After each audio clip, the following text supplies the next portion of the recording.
Okay, I am going to now start a new campaign of Gloomhaven Digital. I'm going to play the campaign mode because that is the original experience. I'm going to start from scratch. I'll go over some starter settings. I'll make a couple mercenaries. I'll play through the first couple scenarios and I'll make some commentary as I go along, kind of about big concepts and also some tips on how to play the specific mercenaries that I'm going to be using. Um, let's start by creating our campaign. I'm going to come up with a really great name for my guild. I'll play on normal, and we'll use the temporary enhancements update. This is pretty baseline.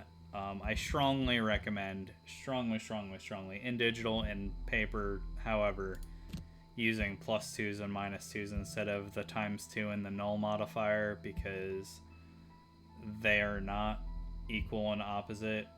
You will frequently waste the extra bonus from the times two, like as extra damage. Like that's not that big of an impact, but the times zero, like you can the game will sometimes throw you like three of those, one on each of your mercenaries, and it'll be like you do nothing for the whole turn, and that's so frustrating and can be like really devastating.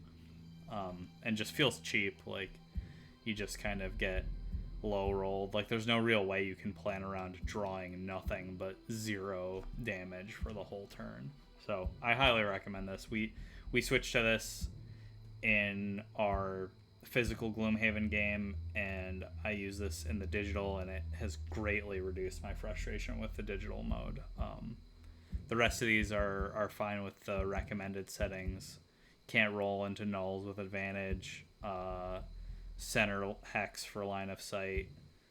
You can choose to have your summon move towards you if there's no enemies in the room. That's the variant from Frosthaven. And then spawn monsters don't drop gold. I think if you want things to be a little bit easier, you can have this be turned to have them drop gold, but it's not a big difference one way or the other. I'm going to turn on Jaws in the solo scenarios, even though that won't really impact anything here. It gives us the Jaws of the Lion heroes, but I'm not going to use them for this kind of starting thing. What? I'm going to skip that intro. Alright, it's going to make me do tutorial stuff. I don't actually know how to turn this off, so let's make our first mercenary. I'm going to start with the Brute. He is a good all-rounder. He's not difficult to grasp. He is pretty tough. He has a reasonable spread of mostly melee-oriented abilities, but he's got a couple ranged options that are pretty good in a pinch. And he's easy to understand. Like, you move him towards stuff, you attack the stuff in melee. He is relatively tough.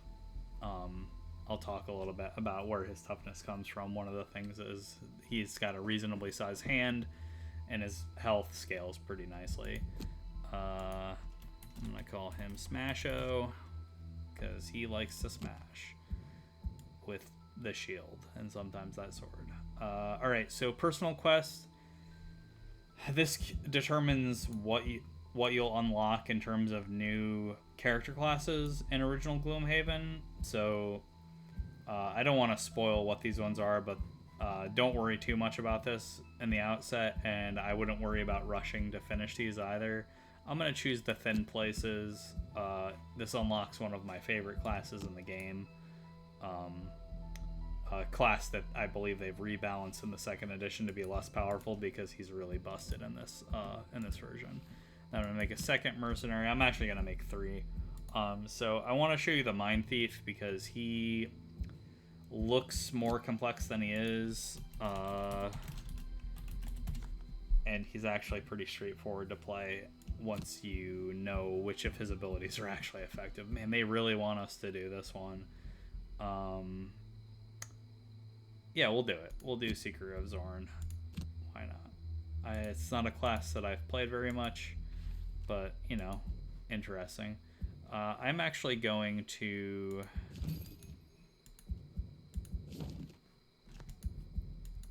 yeah, we don't care about this. So I'm gonna do my own explanations. I'm actually gonna make one more mercenary here. I don't want to do the scoundrel, even though I like her, because she sort of fills a similar niche to the Mind Thief, and they're of similar durabilities. She's a little bit tougher than him, but not by much.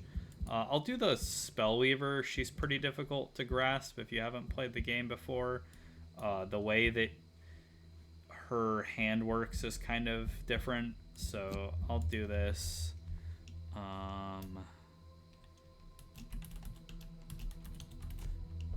So that I can kind of walk through how she plays. Ooh, this is another very good class that I think they probably tuned down in the new version because he is really powerful. Alright, so now we have our 3 mercenaries. You can play with 4, but the number of enemies in the scenarios scales to the number of people on your team, and I find that 3 for a lot of the original Gloomhaven scenarios is the sweet spot. Like with 4, they scale to be kind of tough, and with 2, you feel sort of shorthanded. So let's go now. We're going to go to the merchant. Each in the, at least at prosperity level 1, each mercenary starts with 30 gold, which you can use to buy a couple items.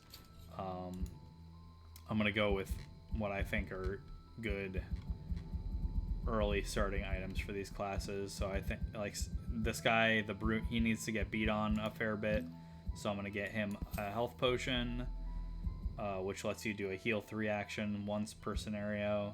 And then I think we're gonna go with the heater shield. So this, when he gets hit and damaged by an attack, you can rest this to give him shield 1, which will prevent 1 of that damage. And then when he long rests, you get the shield back and you can use it again. For Biko here, he's gonna want there's arguments to be made for a couple different things, but I'm gonna go with the stamina potion, which lets you recover a card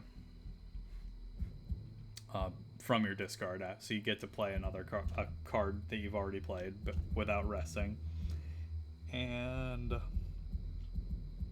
so we could give him Poison Dagger. We could give him the boots that gives him extra move. I'm actually going to do the boots, despite the fact that he's pretty fast. His movement is kind of limited at level 1, so we're going to do that. For the Spellweaver, I'm going to give her the Power Potion, which gives +1 attack to her entire attack action. She has a lot of multi-target burn attacks, so you get a lot of value out of this one. And then I'm going to give her the Cloak of Invisibility, because sometimes you really want her to not be attacked, because she does not have very much life. Okay, so those are our items. Think of these like more as tricks than as main equipment, because it takes a while to get items to fill up all these slots, and it's not like in another RPG where you're like, oh, I need a sword so I can make attacks. That's not how items work in this game. Let's look at our hands before we start our city encounter. So you have access to, these are all the level 1 cards, and then you have access to 3 extra cards for each class. These are the optional level X cards. Most of these are not very good, or they're like situational, so I wouldn't recommend messing around with them. I'm gonna leave the Spellweaver as is. I think Frigid Apparition is like one of the best cards that the Mind Thief has access to at level 1. So I'm actually going to swap this in for one of these cards. Gnawing Horde I do not like. This card is not that good. So we're going to do Frigid Apparition instead of that. Gnawing Horde is a good slow initiative card, and it's a good move. Obviously it's a move 4, but the top ability is kind of mediocre. Like, it's just going to be an attack 4 with the Mind's Weakness in play, and I'll explain how that works in a little bit.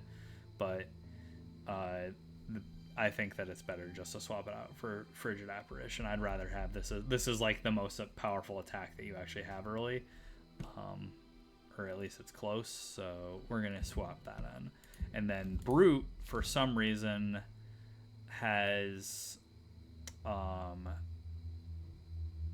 Balance Measure is actually a pretty good ability, but I'm gonna leave that off too because I didn't give him the boots. I gave him a shield instead, so he doesn't have a lot of high moves. That can eventually be good. We'll come back maybe to look at that after a scenario or two. So okay, first let's do the city encounter and see what sort of misfortune befalls us before we even start, and then we'll get on the road. All right. After night of heavy drinking, blah, blah, blah.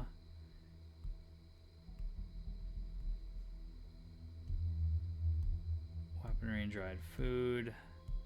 So, sell the goods, donate the goods to the city.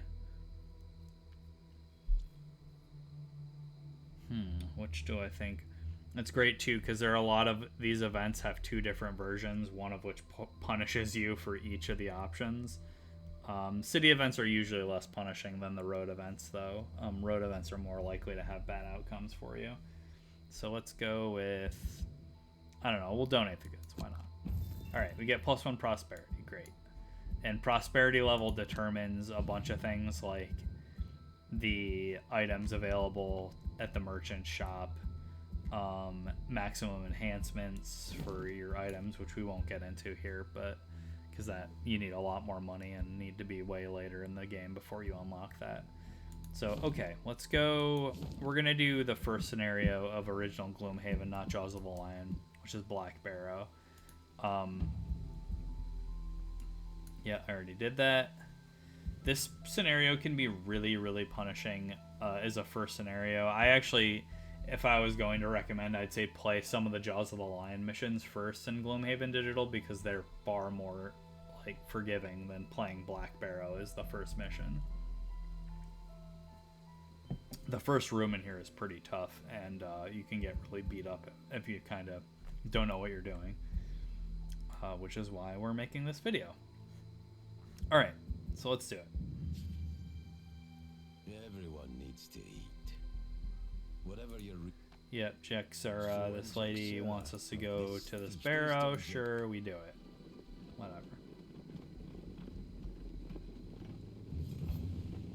Right, road encounter. Oh no, not the bear. There's one of these where if you run, the bear catches you and you get messed up really bad, and there's one of these where if you fight the bear, it messes you up really bad. We're gonna try to run.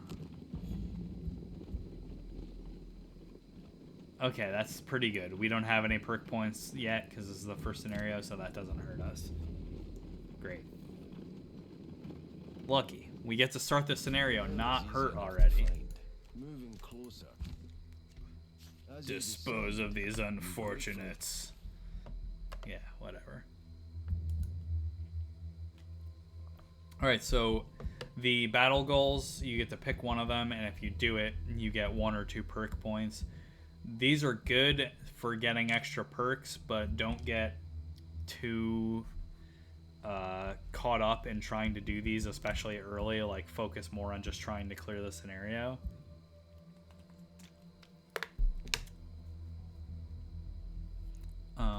Let's do this.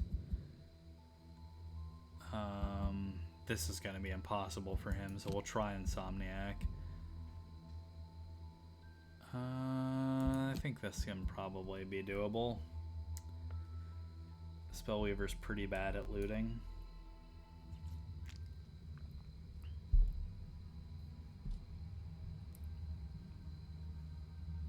Take care of these unfortunates. Yeah, see? Your target says.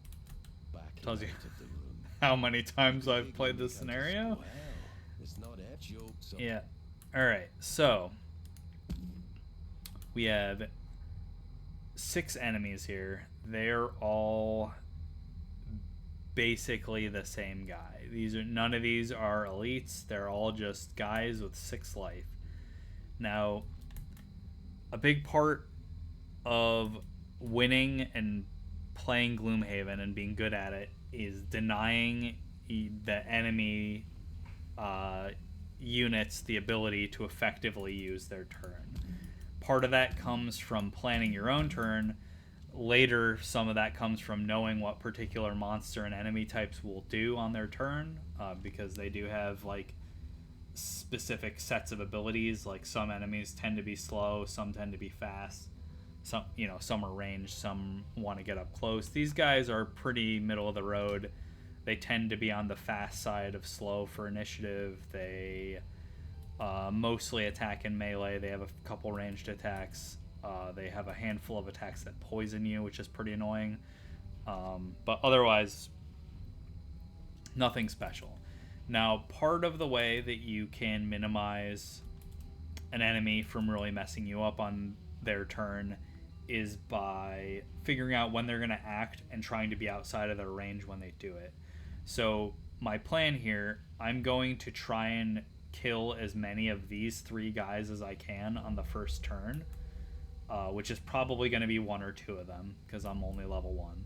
But I'm going to move over here so that hopefully all of these guys can't line up clean attacks on me. I'm going to keep the Spellweaver back.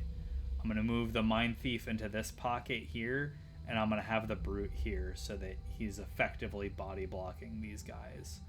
He's going to get beat up pretty bad on this turn, I suspect.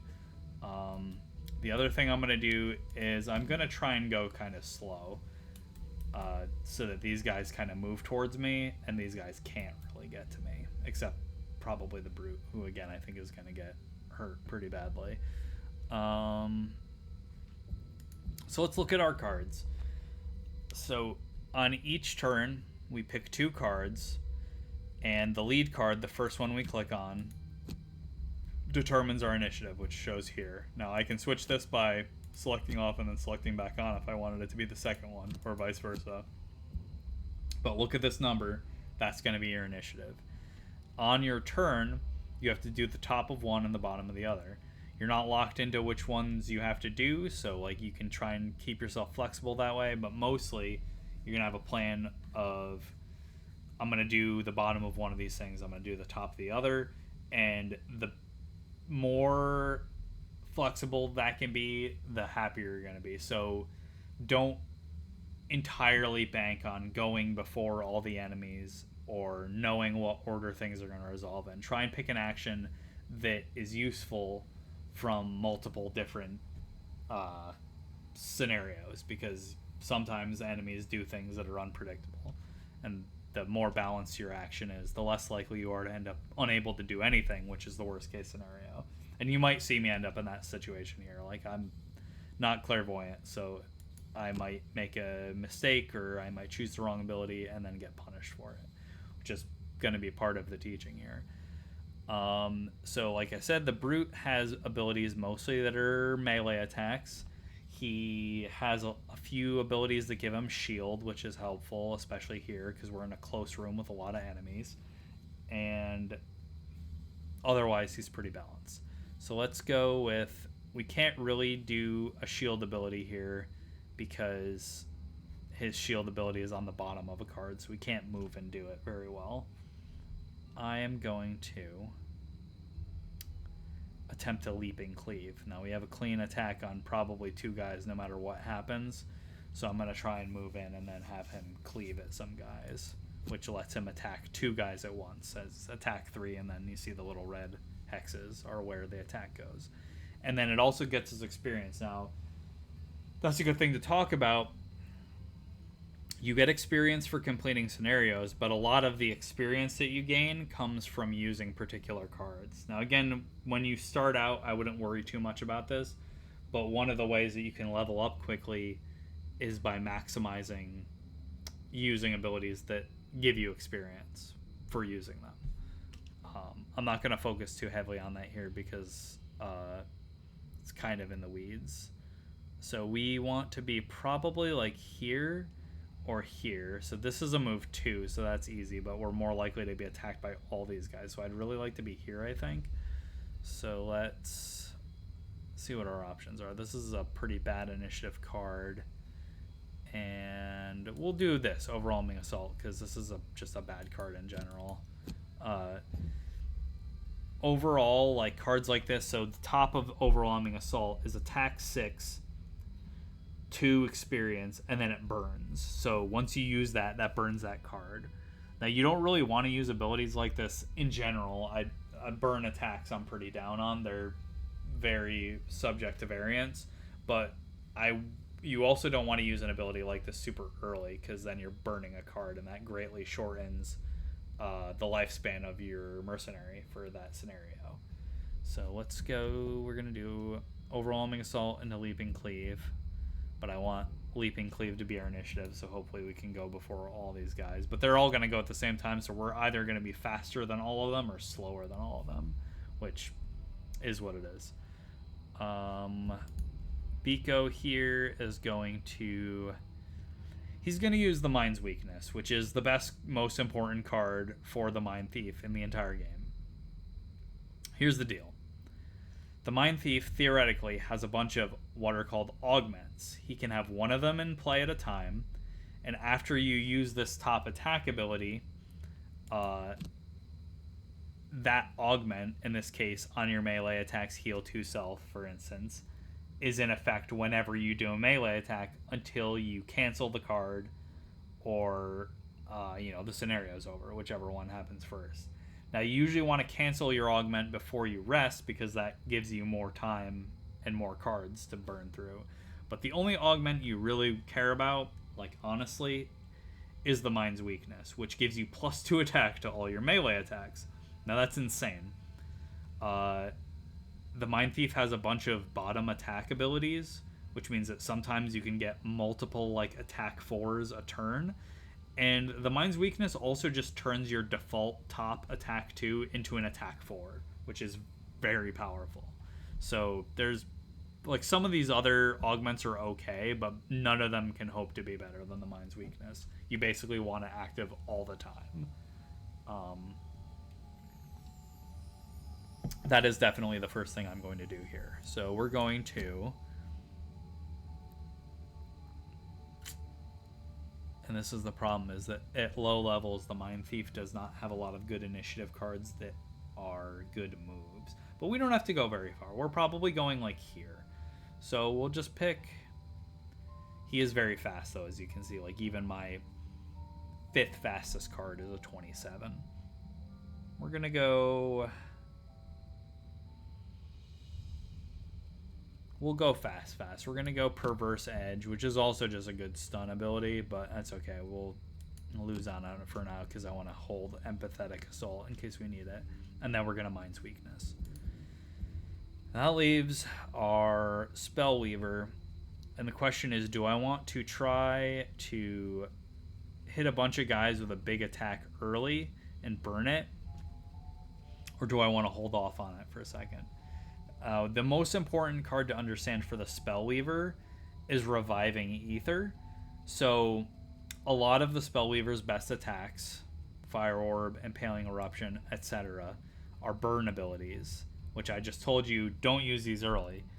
But Reviving Ether lets you recover all your burned cards. So even though it looks like the Spellweaver has a really small hand, the Spellweaver actually has more cards that it can play through than you would expect, because you can effectively, if you play Reviving Ether at the right time, double the number of cards you have access to, because you wait until you've burned most of the cards out of your hand, then you play this, you get them all back, and that's really, really big. So we're gonna do just something easy here. We're gonna toss off a Mana Bolt and then try to generate an element off something, maybe.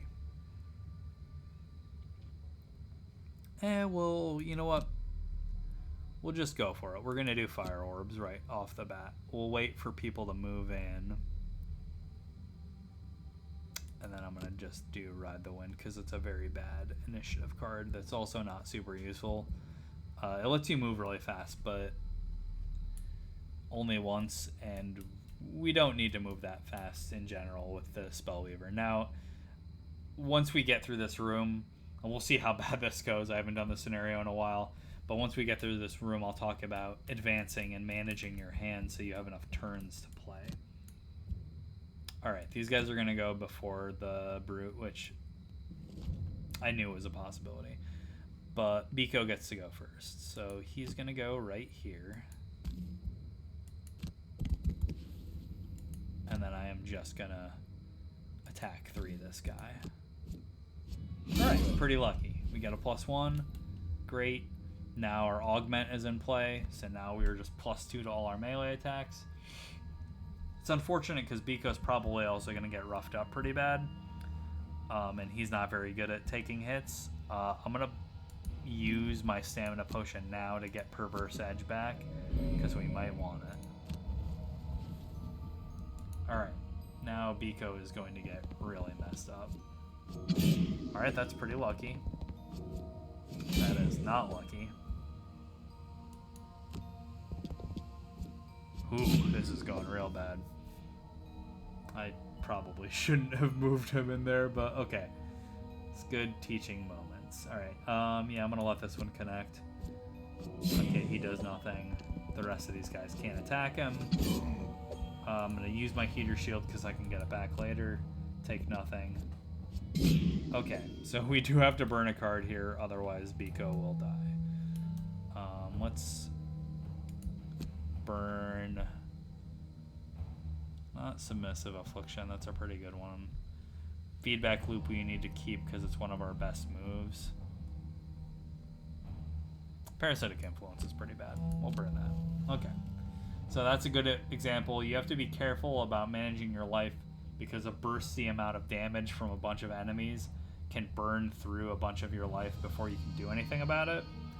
And if it wasn't a big deal here because I had a full hand of cards, so I could burn one for Biko. It's unfortunate that he loses it so early, but we didn't lose anything else. But like, if this was later in the scenario and he maybe had an empty hand and I had to burn 2 cards out of my discard, that's way worse.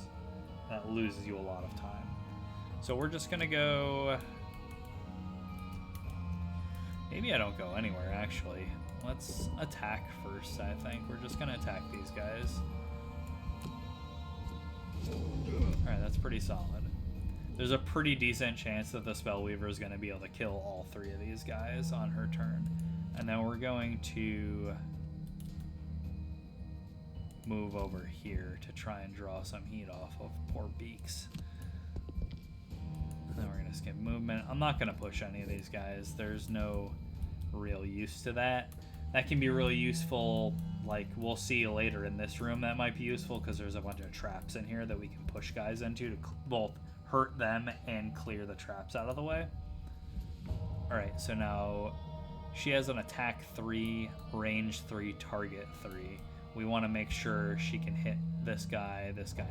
So we're going to go 1, 2, 3, 1, 2, 3. She needs to be here. So we're gonna move here, skip, now we're gonna go bop, bop, bop. The question is, do I use the power potion to make sure they die? I'm gonna. Because we're gonna draw an attack mod card for each of these. So one of, or more, at least one of them is gonna be negative, and maybe more than one of them. So let's go. Dead, dead. Okay, so good call. If I hadn't done that, that middle guy would have lived. And that was a nice clean rack him up and knock him down. Now we've halved the number of enemies in this room. So we're in considerably less danger now because we're not going to be attacked by 6 guys. Let's go... I want the brute to be... So, understanding the way that the enemy AI works is a big part of making the game easier too. So enemies will focus on the closest of your mercenaries that they can attack and see. And if there's a tie for closest, they'll pick the one with the higher initiative. So that's why even though some of these guys were equidistant from Biko and Smasho, they attacked all on Biko because he had higher initiative. So we're going to try and make sure that the Brute has the highest initiative this round so that these guys attack him and not poor beat up little Biko. And then we're going to do empathetic assault, and I think fearsome blade will do.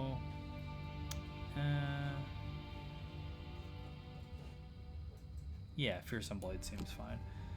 That way he's almost certainly going to go faster than these guys, and then he can heal a little bit and then get an attack.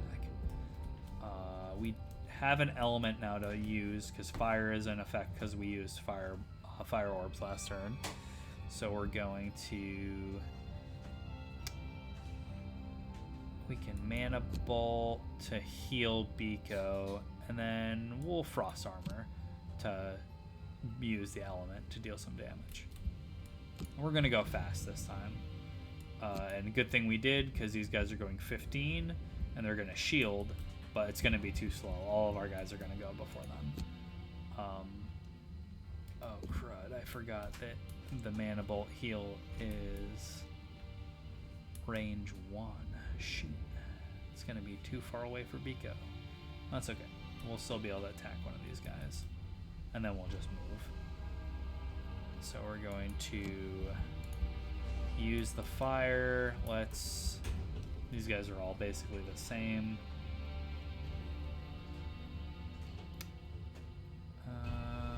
I think let's get this guy.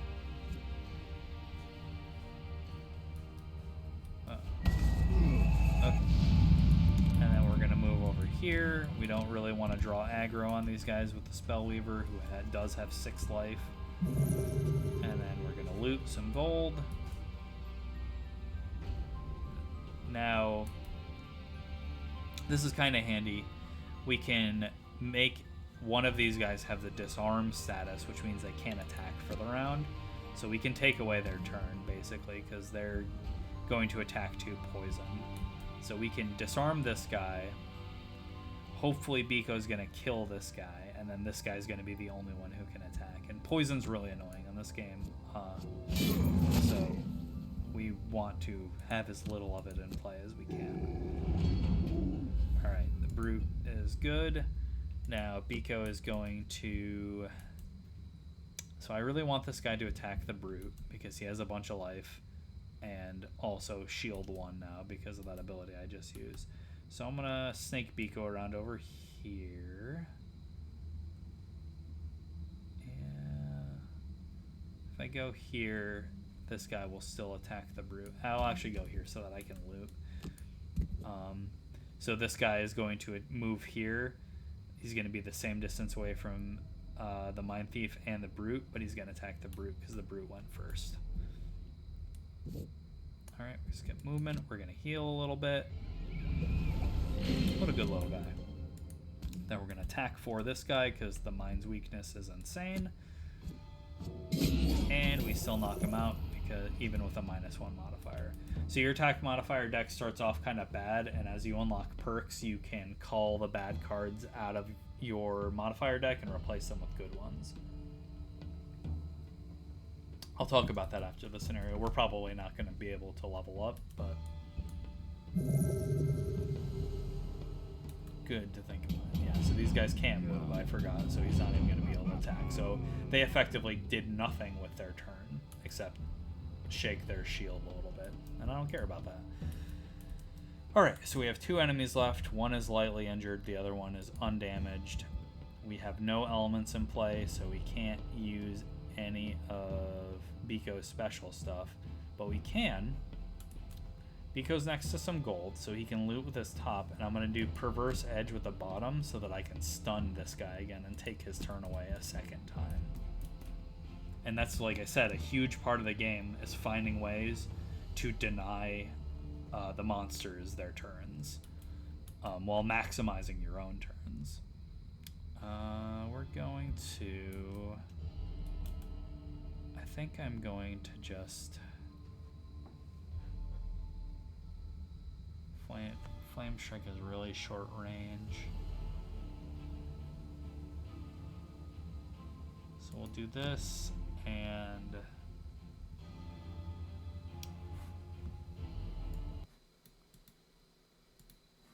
we'll do Impaling Eruption here.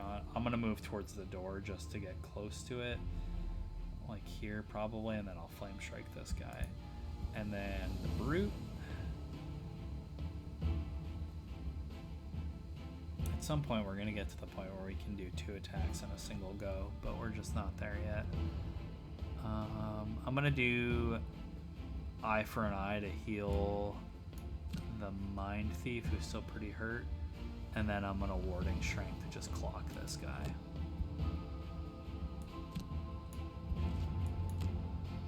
Again, these guys tend towards the fast side of the initiative spectrum, so we kind of want to expect that, but they did draw a pretty slow card here that's also pretty weak. So we're going to stun this guy. He's not going to be able to do anything. And that attack doesn't do very much damage, but it's doing what we need it to do for this round, which is to just kind of take these guys out of play for a second. And then I'm going to heal the Mind Thief. He's almost full again. And then I'm going to slap this guy. Nice. We are going to... She's going to move 4 if I wanted her to. Yeah, let's push this guy over here so that she can move here and then shoot him.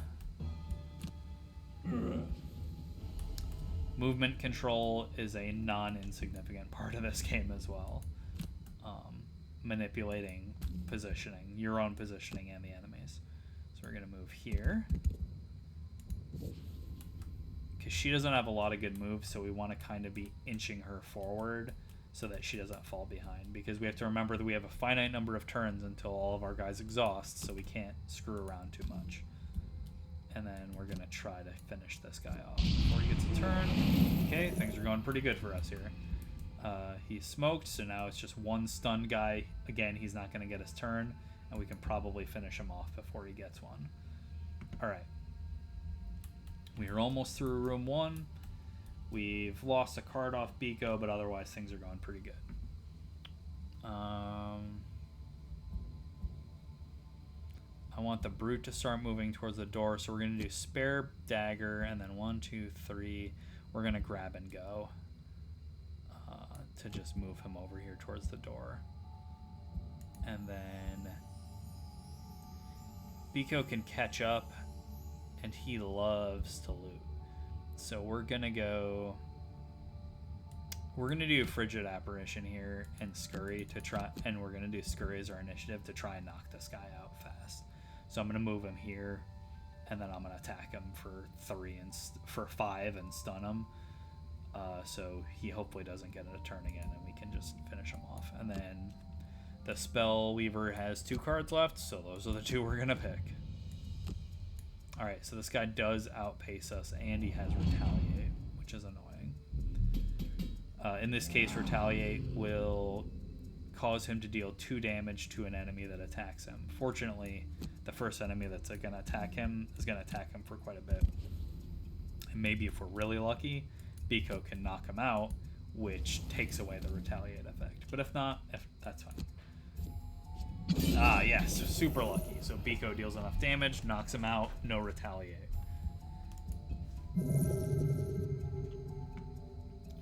So now the question is, do I want to loot, or do I want to get ready to open the door? Now, Biko has another turn before he has to rest.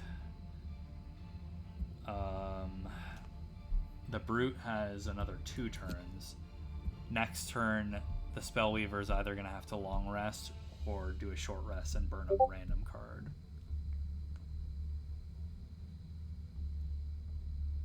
So let's do...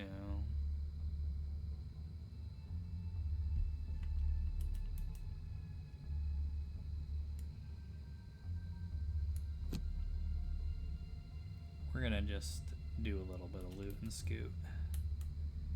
Because we don't really have an attack that's going to be realistic. And spoilers, the enemies in this room are towards the back of it.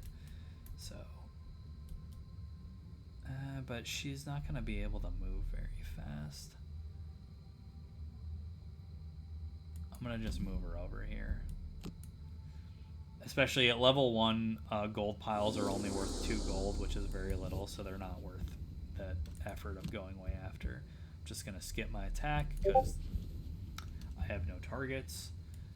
Then we're going to end our turn. So the Brute, on the other hand, has not really anything super important to do here. So, and I have, what do I have left for moves? Move 3. So he's probably not going to get to attack next turn. Okay, that's fine. So we're going to move over here. And I'm going to loot. Great. So we've now removed all the enemies from the first room, and we've looted everything in the first room. And our team has almost full health. Things are going relatively smooth. But we still, the second room is honestly the hardest one, so I'm not going to get too cocky yet. I'm going to pick these 2 cards because we have to. I am going to slow roll the Spellweaver. I'm going to have her long rest. That way we can pick the card. I don't want to, so if you short rest, you draw a random card to burn from your hand.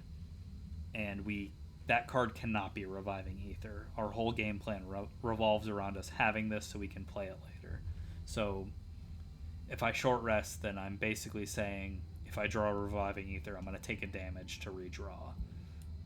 And I don't want to do that if I don't have to. Alright, so let's go. So the Boots of Striding we can add to our move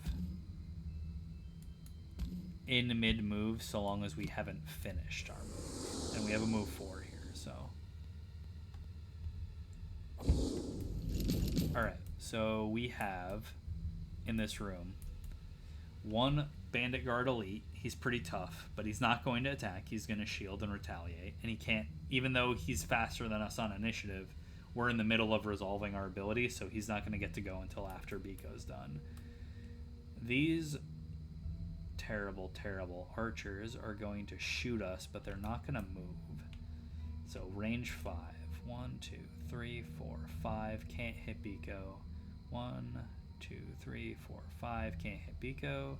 She's going to probably hit him, though. 1, 2, 3, 4, 5, 6. If I move next to this guy to attack him, this girl is going to be able to shoot at us. But that's something we're going to just risk. We gotta make it happen. So we're going to go... The question is, do we want to move here or here? And I think I'd rather not have the traps obstructing us, so I'm going to go over here. So we're going to go right there. That puts us out of range of these 2, but we're going to get hit by this one. She's going to attack for us after the Brute, but before the Spellweaver, who's going to go last. Okay, so now we're going to attack 4, reduced by 1 because this guy naturally has shield 1, which is brutal.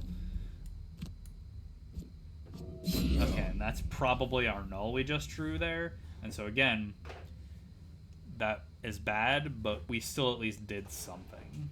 Imagine if that was just a 0, and then both of these guys also did a 0. Would feel miserable.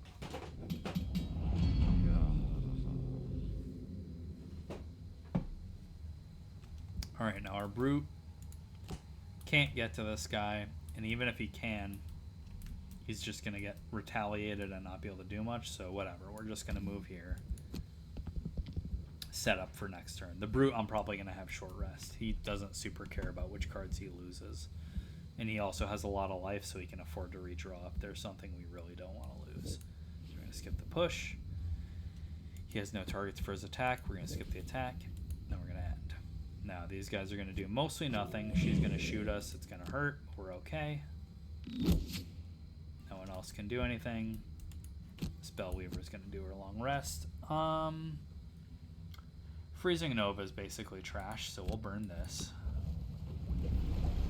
That's a card that's pretty high up on the list of things that we want to get rid of. So I'm going to short rest with the Brute because we want him to act this turn. We don't have time to wait around.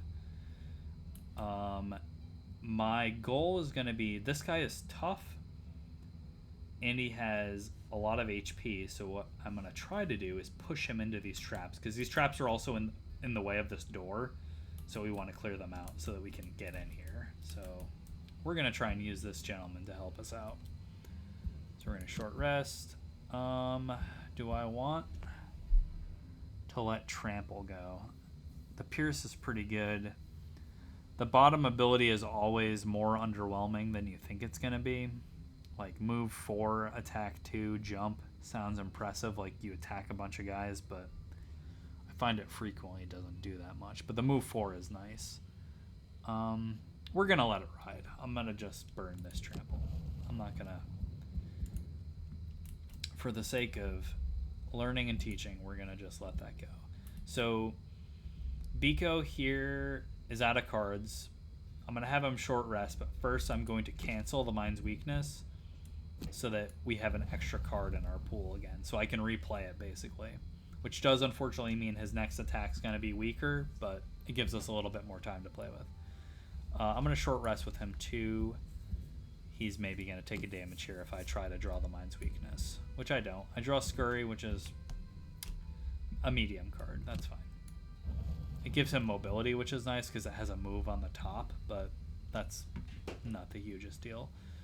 Alright, so we're going to do... I'm tempted 1, 2, 3 push.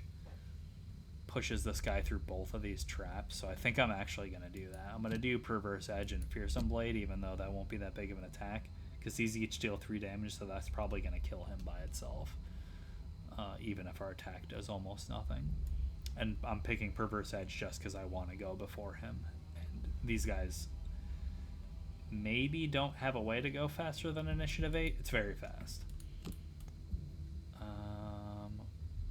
So the question then is, what do we do about these 3? They're going to mostly shoot at us from far away. We do have to eventually get over to attack them.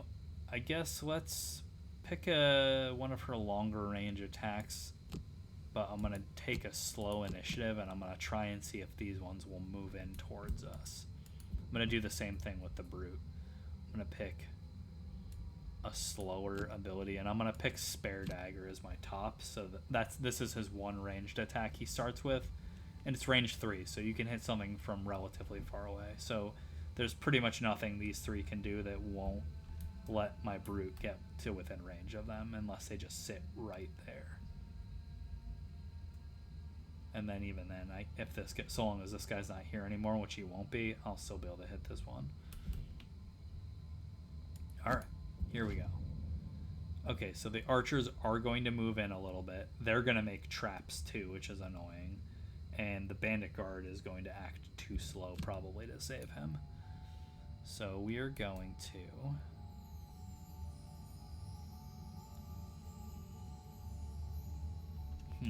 I could stun him first. But I don't think I want to do that. I think I just want to Fearsome Blade him first. So we're going to do that. Ooh, yeah, he's super dead. 1, 2, 3. Perfect. He's gone.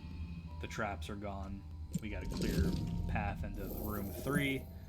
And we don't have to worry about that clown anymore. So now we just have these archers to deal with. They're going to move 1 range 5, so their effective threat range here, and this is move 1 range 4, are unchanged. 6 for her, 5 for these guys. So 1, 2, 3, 4, 5, and then she's going to 1, 2, 3, 4, 5, 6 threaten Biko no matter where we go, unless we move back. So that's what we're going to do. We're going to step back, because Biko's doesn't have a lot of life, and he's already pretty beat up. And we don't want him to keep getting beat up. He's just a little guy. He's our precious little vermling angel. Oh, that is very annoying. Okay. They have found a way to move where we can't get to them. That's irritating. Okay. Well, that happens sometimes. Sometimes the AI does something you don't anticipate and they outsmart you. That's okay. We're also not being super punished here. We're not taking a bunch of damage, so... I don't really think I want to rush all the way over here. It's not like I have a great attack or anything.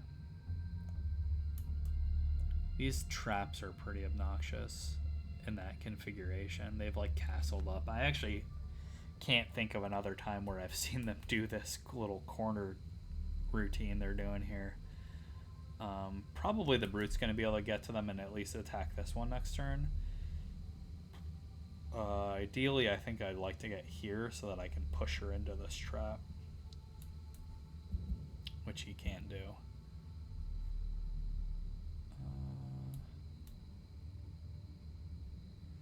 If I just move 2, 1, 2, that still probably puts me out of range of doing anything next turn, so I'm actually going to move all the way in here.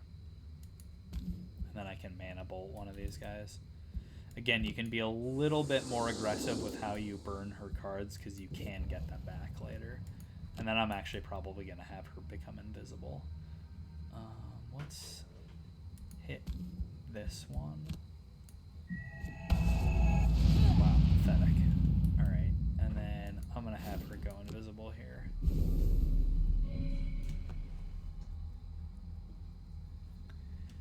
Then I'm going to end my turn.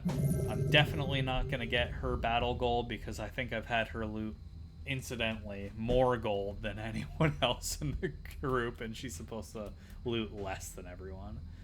So the brute is going to be able to go 1, 2, 3, 4, which is close enough to get here, but not close enough to get behind her. So pushes always have to leave the target in a hex that's further away, so that you can't, like, if I am 1, 2, 3, 4, if I'm here, I can't push her here. I can only push her to here or to here, which are further away. And obviously there's already guys there, so I can't. So for me to be able to push her into this trap, I would have to be here, which I don't believe I have a way to do because I think his biggest move is a move 4. Yeah, grab and go is my biggest move. So, okay, new plan.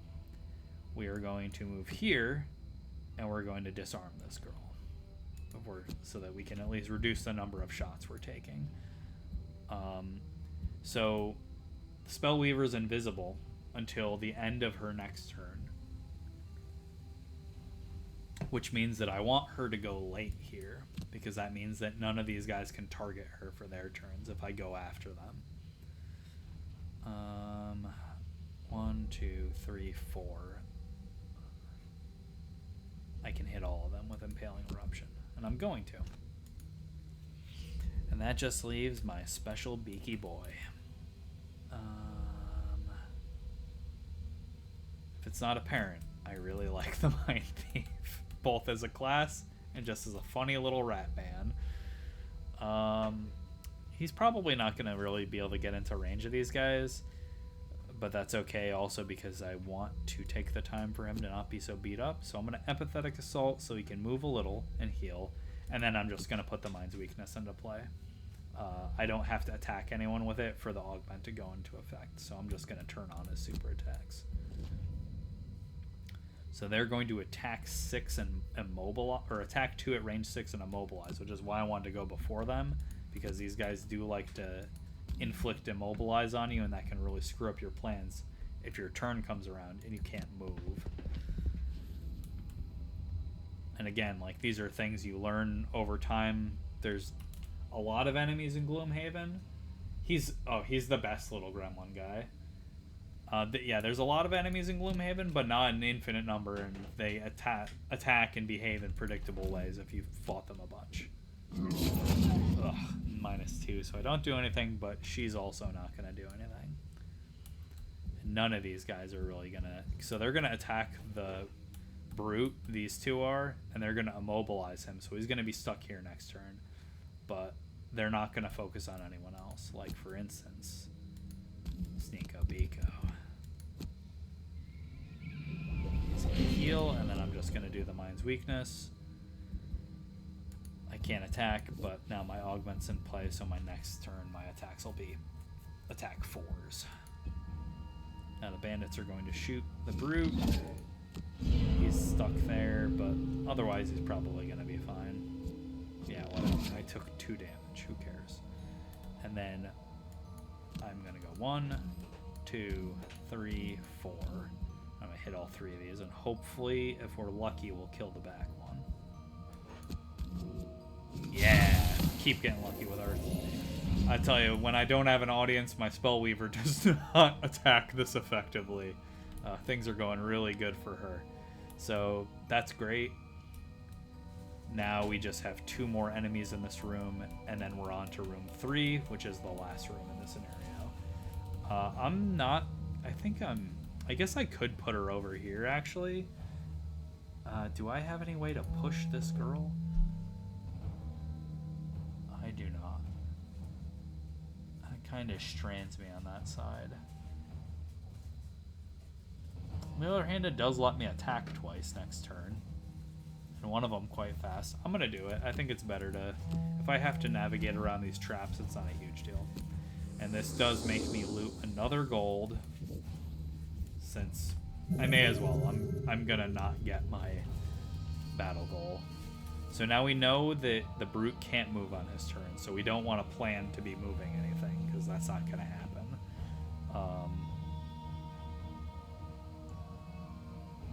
We can't push, unfortunately. We need to be here for that to work. So we're just going to try and attack this girl and finish her off. We'll do eye for an eye to heal ourselves. Since we can't move, we may as well do something useful with our bottom action. So we'll heal the 2 damage we took. And then warding strength should do the trick. That she only has 2 life. That should probably be enough. The Spellweaver will do the only 2 cards she has. And now, what of Senor Beaky?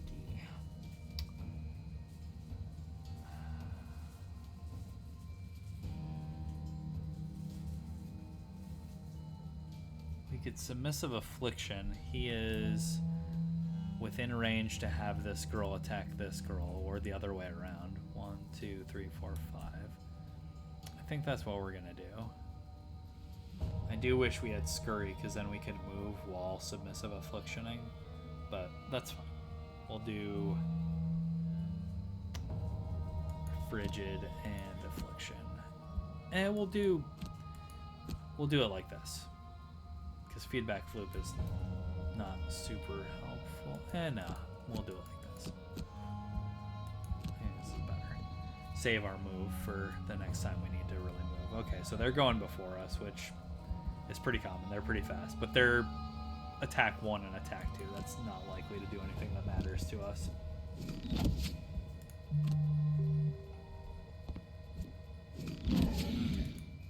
Yeah, whatever. That's no big deal. So then we're going to heal ourselves. And this is actually convenient. The one that I really want to attack, this one, moved towards us, so we can now clock her good. Yeah, she's down. Alright, so now it's just 1 enemy with 2 life left. We don't really need to worry about these traps. The Spellweaver will have to hop over them, but whatever. It's not a big deal. The Spellweaver... So if you do a ranged attack against an adjacent target, that attack gets disadvantaged. That means you draw 2 modifier cards, and you have to take the worst of the 2. It's still probably worth it here, because this is an attack 3. So I'm going to do it. Yeah, that's fine. We're kicking butt here. So then she's going to move here. Biko, mostly late to the party. We're just going to move him. I guess the question is, how many cards does Beak have left? He has quite a few, but he is still hurt. I don't want him to go... So this is a big part of deciding when you're going to do things and how. Like, I have the means to move Biko into this room, but I don't know what's behind the door. Well, I do know what's behind the door, but let's say I didn't know what was behind the door. I could guess that it's probably a bunch of enemies, especially because it's the 3rd room and final room in the scenario. So probably there's a bunch of guys in here waiting to beat the tar out of me. So if I know my Brute and my Spellweaver have already acted for the turn, if I just move Beak into this room, if I open this door, after he finishes his action, all of the enemies in this room are going to take their actions, and it's probably going to be to attack him. And he has 4 life, so I don't want that. So I'm going to instead just move him right here. And it can feel bad, like, oh, okay, I'm not taking advantage of my action. I'm sort of just skipping his turn. But I'm also not being attacked like 6 times, which would almost certainly cause him to burn like between 3 and 4 cards, I would guess, from this position. Okay. So now that is the end of the turn. We have looted all but 1 gold in this room. I'm probably going to leave this gold. I'm not going to let the desire to show off and try and perfect game the scenario get the better of me. I'm just going to leave these 2 gold lying on the ground. The brute is not going to be able to get to this door, so I'm just going to...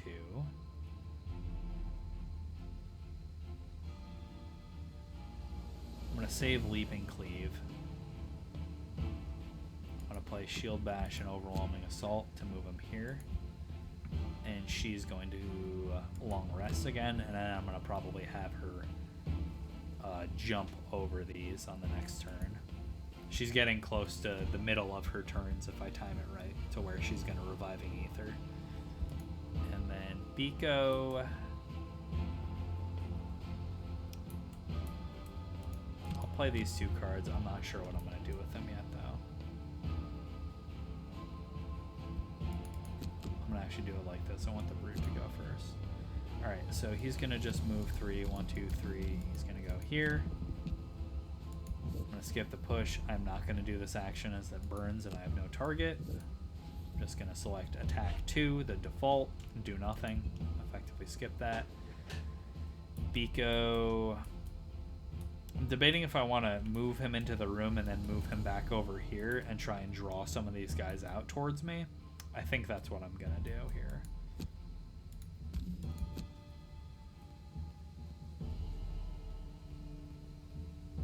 Kicking through the door, you find yourself face to face with the reason these bandits chose this particular hole to nest in. Animate bones. Unholy abominations of necromantic power. Nothing more to do but lay them to rest. Okay, so this isn't that bad. There's 4 enemies in this room, and we can move around them in a way where they don't super punish us. So these girls, again, are going to move 1, and then they're going to attack at a relatively long range. These guys are pretty fast, and there's something to keep in mind about living bones that you might not immediately think of from a skeleton archetype. All skeletons in Gloomhaven, as you can see, they got some extra arms, and these guys all target extra of your guys with their actions. The regular ones target 2 people within range with their attacks, and these elite creeps can target as many as 3. So you want to be careful that you're not clustering your guys up together. Like, I don't want Biko to be here, because if he is, this guy's going to go right here and he's going to attack both of them. I also don't want him to be here or here, because this guy's going to move 4, so he would go 1, 2, 3, 4, and then still attack both of my mercenaries. I'm thinking what I'm going to do maybe is move him over here, because the temptation, obviously, to move Biko right here and then loot all of this is pretty extreme, because I have a loot as my top action, and I could use the boots, go here, and then loot everything. Maybe that's what I do. I'm pretty far ahead of the game. I can afford to burn some cards, and I do have... Ooh, but the Mind's Weakness is my last card. Oh, I don't know that I want to do that. I have no cards left here. So if I do that at this juncture, I won't have any cards to burn, and I'll get really messed up. Okay, so I can't do that this turn, but I'm going to keep that in mind, because I do want to do it at some point. So that I can loot all of this stuff, especially this treasure chest. I don't remember what's in it, but I want it. If I put him into a corner, only one of these guys is going to be able to attack him, because there will only be one space. And I know he has jump, so I can get him out with another jump move. jump means that I ignore obstacles between the hex I started and the hex I ended. I also ignore traps. So if I move him here, he gets attacked by this guy for 2, but then he also gets attacked for 3 and 4 by these 2, because they're going to focus on him. Before, well, if he's here, then she is 1, 2, 3, 4, 5, and 1, 2, 3, 4, 5, 6. Crap. Yeah, so if I put him in either of these corners, they're going to focus on him. Well, doesn't that just stink? Okay. We are going to funnel these guys out to us. Biko has this move +2, so it's not a big deal. I go over here.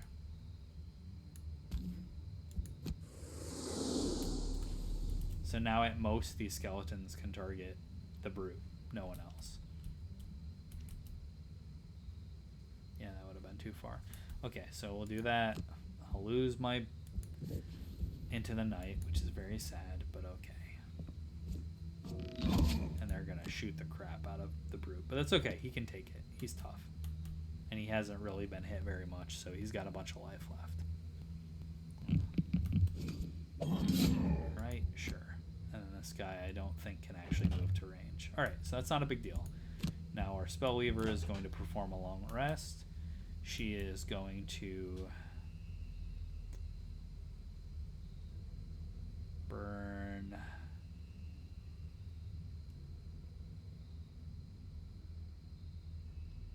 I think Flame Strike here. And I can go right here and then Flame Strike this guy. We will burn Frost Armor here. Alright. The Brute is going to short rest. I pretty much don't care what card he burns. That would have been a nice one to have, but that's fine. We are going to Flame Strike, Reviving Ether. And I'm going to really push my luck here, and I'm not going to Reviving Ether until next turn. So we're going to move here, and then Flame Strike, and then we're going to burn Flame Strike, and then we're going to Mana Bolt into Reviving Ether. I don't recommend pushing your luck this hard. Like, it would be totally reasonable to Reviving Ether to get all my burn cards back here. So, you know, this isn't for the faint of heart. Don't try this at home. I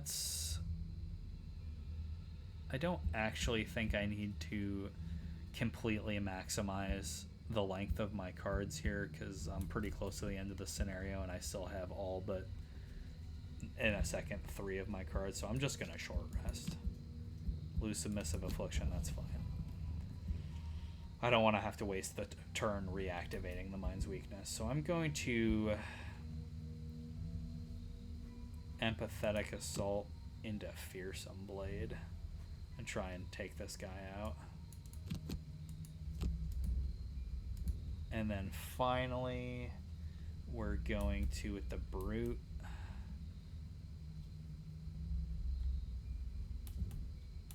no traps in there.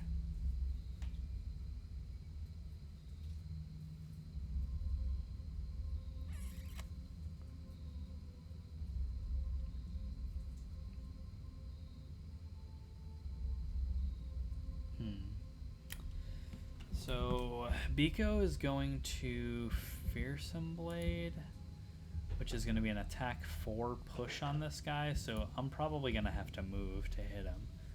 So let's go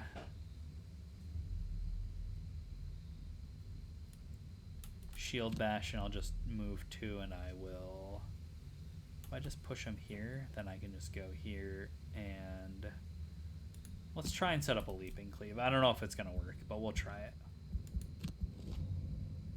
Okay, so we do get the initiative on them. So we're going to go, Biko's going to go here.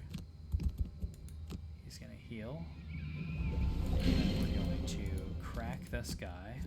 Ooh, nice shot. We're just going to push him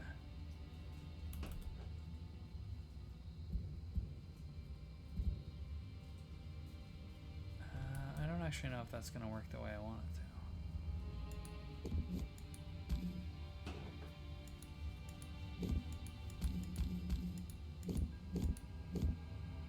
I think I have to push him all the way over here. And what's he going to do? Attack 3 target 2? Yeah, whatever. Push him into outer space. Alright. Then...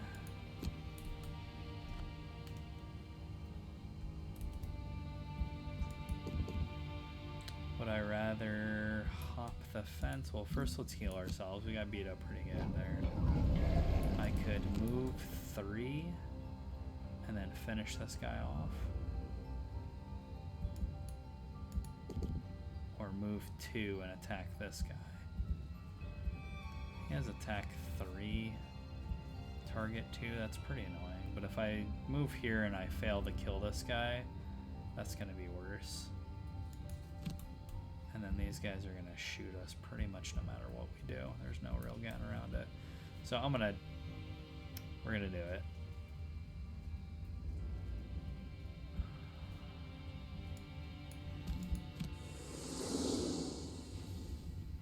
How many cards do I have left? Like all of them. Okay, whatever. Yeah, so let's just crack this guy. And we can get a little bit free with our cards because we know there's 3 enemies left after this one, and this is the only room, and we've got a bunch of time left, basically, because we've used our cards very conservatively. Alright, this guy's done. So now I'm going to get slapped around a bit, but that's okay. That's what the Brute's here for. So we got to burn a card. I will burn... Sweeping Blow, which is a card I do not like. Alright, now the Spellweaver. So I know, and again, this is nice, I can move the Spellweaver right here, and this guy is not going to attack her. He's going to attack this guy, because he is the closest target. And this guy cannot move. So we're going to just slide right over, skip our movement, and then we're just going to throw a fireball. For 1, that's fine. He's going to attack. I'm going to pick Overwhelming Assault, which also sucks. Alright, so this is the all-important turn for the Spellweaver. I'm going to short rest here. I'm going to burn Flame Strike. So lucky, never punished. This turn I'm going to move with, or maybe I'm gonna have to move because Mana Bolt won't be able to heal, and then I'm going to Reviving Ether, and I'm gonna get all my cards back.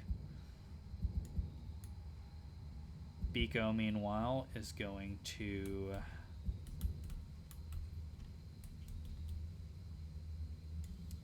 I think we're going to Perverse Edge. We could Frigid Apparition. We're going to Feedback Loop into Frigid Apparition, and we're going to try and Into the Night next turn and loot all of this stuff. Because Biko loves coins. So what does the Brute do? He's pretty messed up. He can't take this kind of a beating forever. Let's go Provoking Roar, Warding Strength. I'm going to move 1, 2 over here and stun this lady, hopefully.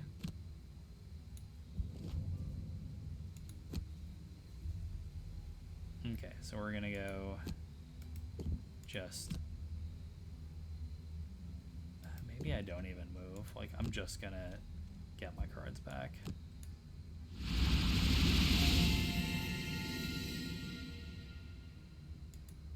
Because if I move here, this guy is going to move 3, attack 1. And Biko, I'm moving over here. Hey, he goes after the Brute, whatever. I'll just go here. That's fine. So now the Spellweaver gets all her cards back.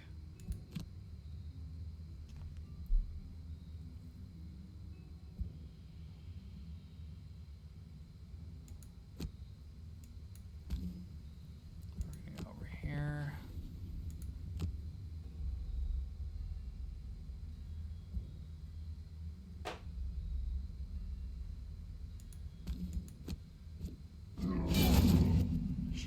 attack now. She'll still do her stupid trap thing, unfortunately, which is annoying, but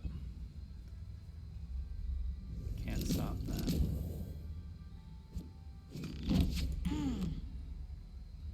On the bright side, we might be able to push her into these traps next turn. Biko's gonna go right here, and he's gonna attack 5 this girl from behind, which should be pretty good. Yeah, there, she's down. Now on the next turn, I'm gonna have Biko into the night and loot all 4 of these tiles. Well, 3, because he just looted that one anyway. Alright, that's fine. So now Spellweaver has all of her cards back except for Reviving Ether. So she effectively has a whole nother, you know, cycle of her turns. Biko is just going to selfishly loot this turn. I'm going to have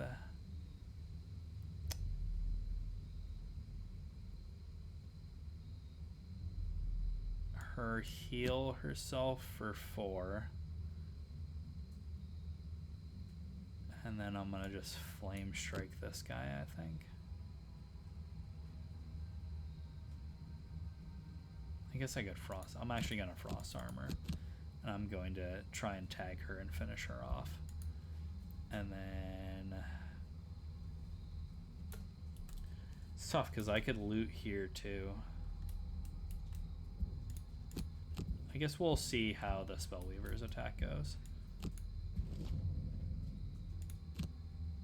Okay, so this guy's gonna move, attack, and then heal himself, which is pretty annoying. But that just means he's gonna attack her, which isn't that big a deal. So Biko's gonna be a bad little gremlin, and he's gonna loot. He's gonna loot like he's never looted before.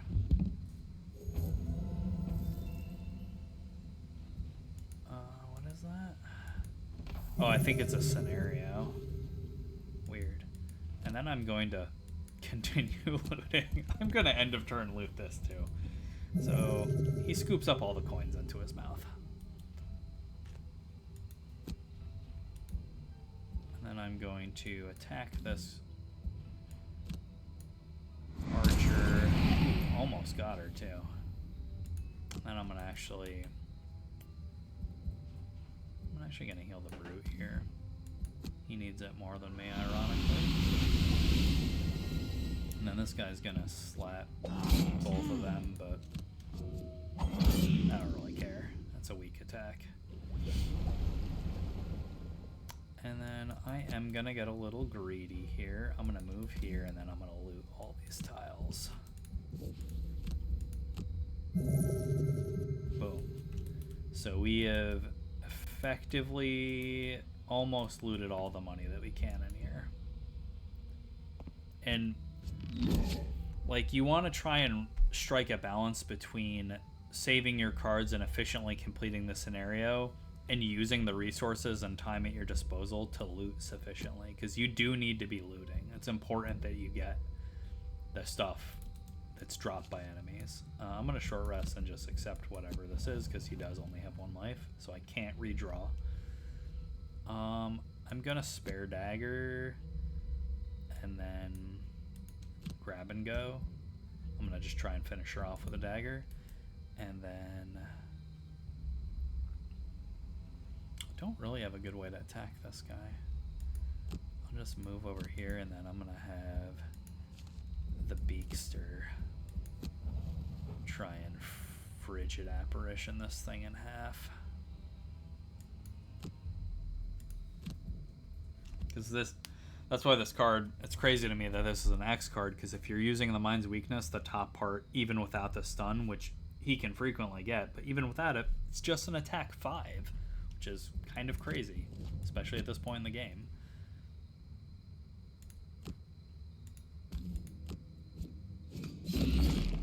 Didn't quite finish him off, but whatever, he's not getting a turn. We're gonna stun him.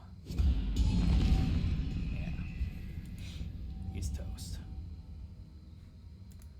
brute is going to trash this lady. And then we're going to move and loot. Nice and clean. And then we should...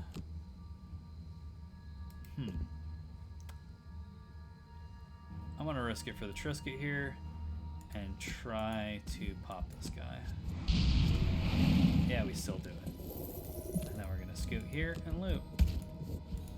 We missed 1 gold in this whole scenario. With the last bandit dead, you take a moment to catch your breath and steel yourself against the visions of living remains ripping at your target is... So we managed to... Wow!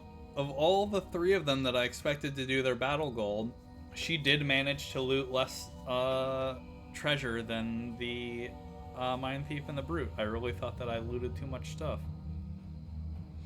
The Mine Thief never long rested, so that didn't work, and I didn't manage to single shot any enemies with the Brute. And that's fine. These are like good to do. It's helpful to get extra perk points, but again, I would prioritize it as clear the scenario, loot efficiently, battle goals is your tertiary objective in any given scenario, especially early. Alright. So we unlock the Magma Pit as a side quest. Don't recommend it though. Certainly not at this point. So they immediately throw a linked quest at you here. The Barrow Lair you can just do straight from the Black Burrow without having to do another road event. But you can choose not to. You can choose to go back to Gloomhaven. I'm going to just jump into it. We're just going to go straight into here as part of my little stream tutorial. I don't think anything has changed from the first scenario, except I do kind of wish that I'd given this guy the boots. Bear in mind that your items are bound to this individual mercenaries. You can't trade gold or items between your guys. So to keep that in mind. Every mercenary is an island. Alright, so let's do this. Barrow Lair.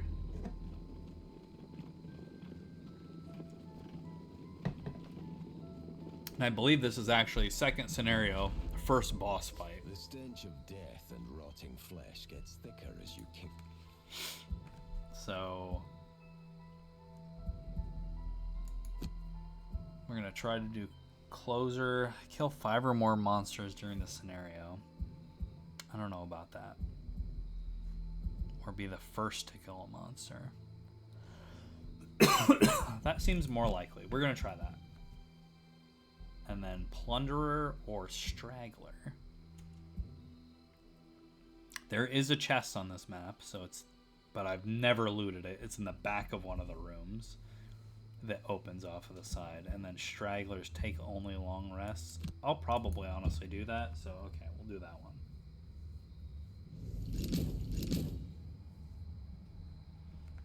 Alright. So this room has 3 archers in it, and then there's a boss in this room, and he's going to open, there's 4 little side rooms off of the main room, and he's going to open a door to them on each of his turns until you kill him, and these side rooms have additional enemies in them. But first things first, we got to finish these guys. So only a pull could move this archer into this trap, but we can push her into this one. So that is what I'm going to try to do. I'm going to try to warding strength her into this. Worst case scenario, we kill her with the single attack. And that would be inconvenient. That does mean, however, that we can't move Biko there.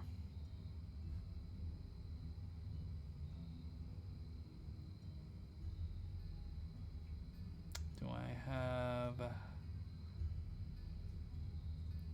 No, I took that one out of his deck. So we're going to do Into the Night and the Mind's Weakness. our plan is going to be Brute moves here, pushes her here and kills her.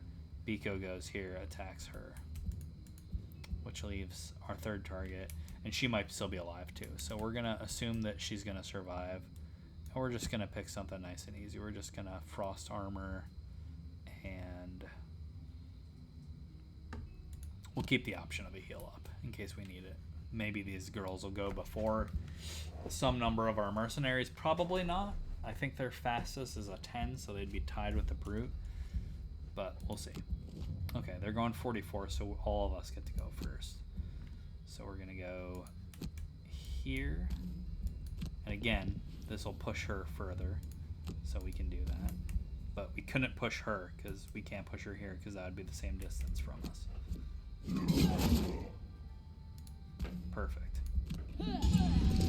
Oh, it's a stun trap, so it doesn't kill her. That's annoying. I should have looked at the traps. So these don't do damage, they just stun. That's less perfect. But still fine, she's stunned, so we can ignore her for the round. We're gonna go here. Then we're gonna attack her. Ooh, we just knocked her clean out. Alright. Did not expect that. I'm gonna save our stamina potion for now. And then we're going to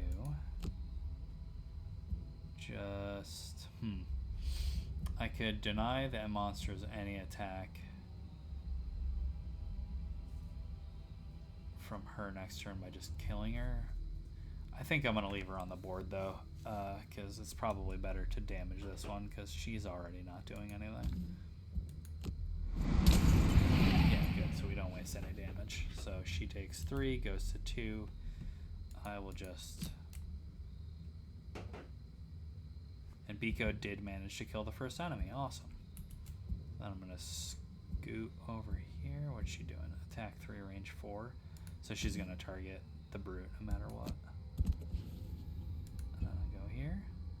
She's going to do nothing. She's going to shoot the Brute for... Wow, that's a lot of damage considering she had disadvantage. Lucky she did. Alright, so... We have 2 enemies in this room. I'm going to have her flame strike this one. And Mana Bolt to heal the Brute. I'm going to have Biko.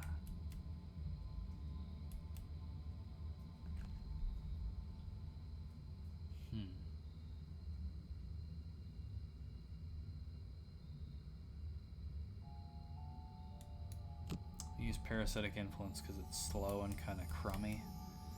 And I'm going to move and I'll just...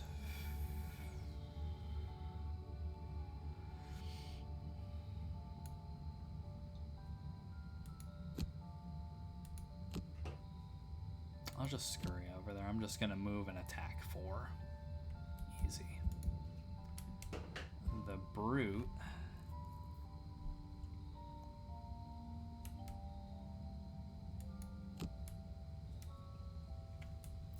This is tough because I don't super want to go into this room at the end of the turn, but I feel like I kind of need to.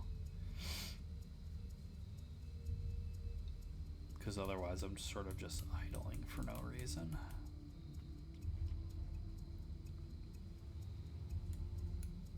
I'm going to eye for an eye. So I'm going to move in there, and then I'm going to put up a retaliate shield.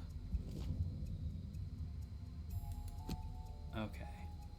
So one of these girls is going to get off their attack before I can take them out. Hopefully not this one. Heal the Brute because he's about to become a pincushion. She's going to attack the Spellweaver. Oof. Do I burn a card here? 5 damage is kind of a lot, but she doesn't take attacks all that often, so no, I'll just take it. I'll take my legs.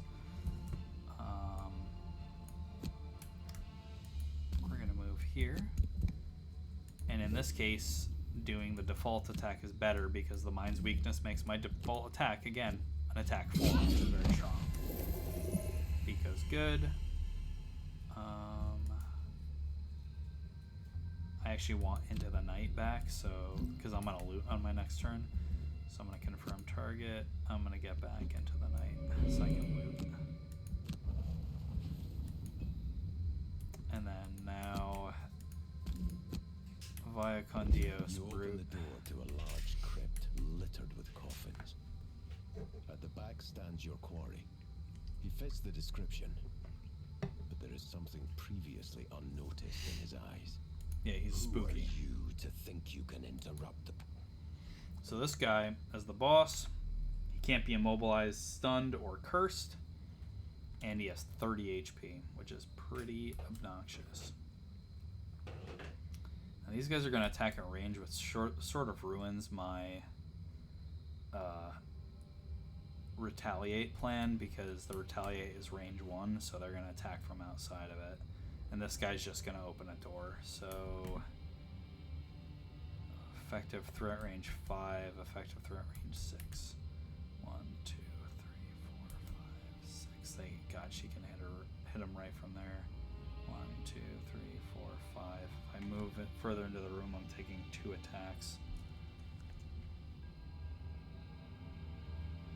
I think I should, though, because I gotta get closer. They're gonna keep shooting us, and that's... I think this guy's gonna go in counterclockwise order. I don't know if he just picks randomly, actually.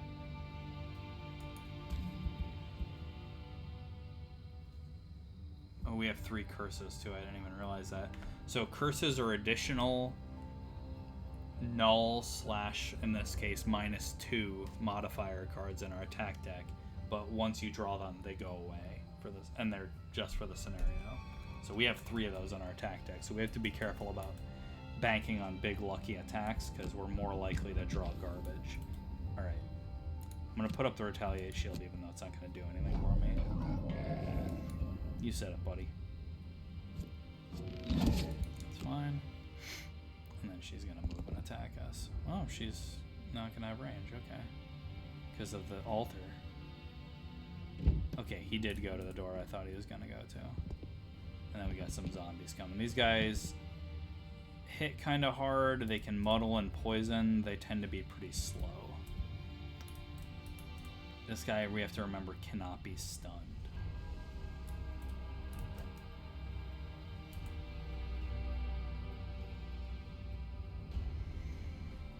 He can be disarmed, though.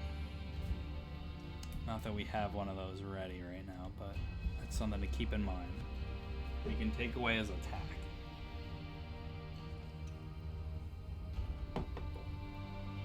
Now he's going to keep trying to open doors. He doesn't do it every turn, but he is going to... he has that card in his deck, and it goes back in his deck every time he draws it.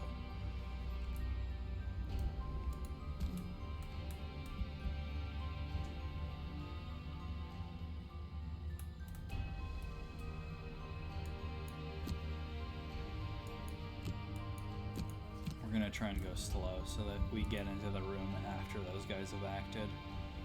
And we're going to shield here. And I'm going to throw my dagger at this guy. Try and shave some life off of him. And then my special beak. I'm going to feedback loop. And I'm going to into the night. So I'm going to have them loot, and then move into the room, but I'm going to have them do it slow, so hopefully these guys all waste their turn shooting at the brute first. Yeah, he's going to open the door again. So, see, these guys have this crappy card they can draw where they just move and hurt themselves. Alright, so we're going to go shield on ourselves. So we're better at tanking damage. We are 3 away from our max, so we're gonna heal. And then I'm gonna just attack this guy, because we gotta start whittling down his life. He has a lot of it. It's gonna take a minute. And we do have to kill all revealed enemies too, and there are more enemies in each of these rooms, so he's gonna keep making our job harder. That's fine. She's probably gonna shoot us too. That's fine. We can take it. So Biko is gonna loot because he loves gold. Gold is his favorite thing. Now we're gonna move right here. Bandit Commander is gonna go there. He's gonna open the door. So you see the chest is right there. I think it just has gold in it, but I've like never reached it. We don't really have good targets for our attack, unfortunately. 1, 2, 3. We can only hit this girl, so I think I'm gonna just not do it. I'm not gonna waste burning this good attack to do a bad manimal, basically. I'm gonna make myself invisible because I have 1 life.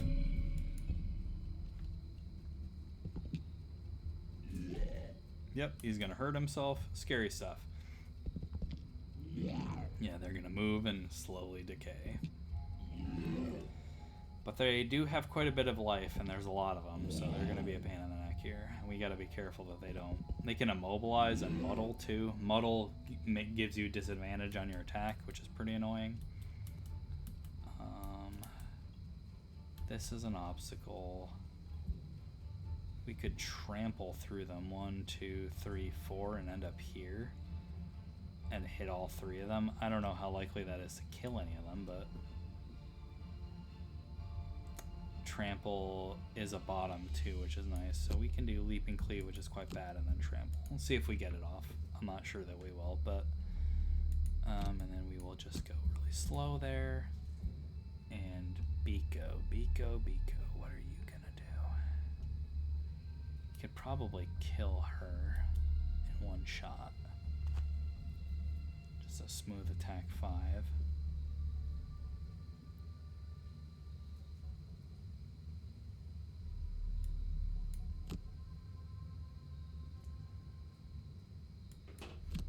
I'll do it like this.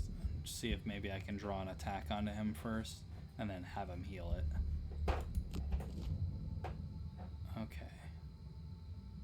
He's not going to be able to accomplish this because he's too far away. Bandits are going to shoot us, which is going to suck. And these guys are going to move and hit pretty hard. Okay. Biko, unfortunately, outspeeds everyone. These guys are only going to move 1, though, so we can stay away from them pretty easily. I'm just going to move here. This is going to waste a heal. It's too bad because he's probably going to get shot right after this. But that was what I was afraid of. Didn't quite kill him.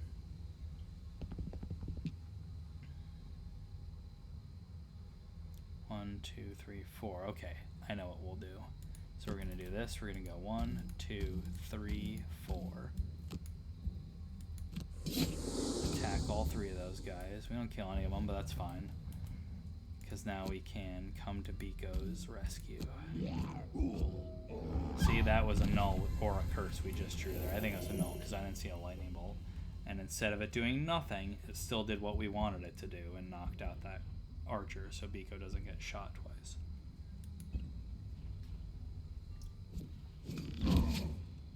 Should be tragic because he's done such a good job taking all the coins.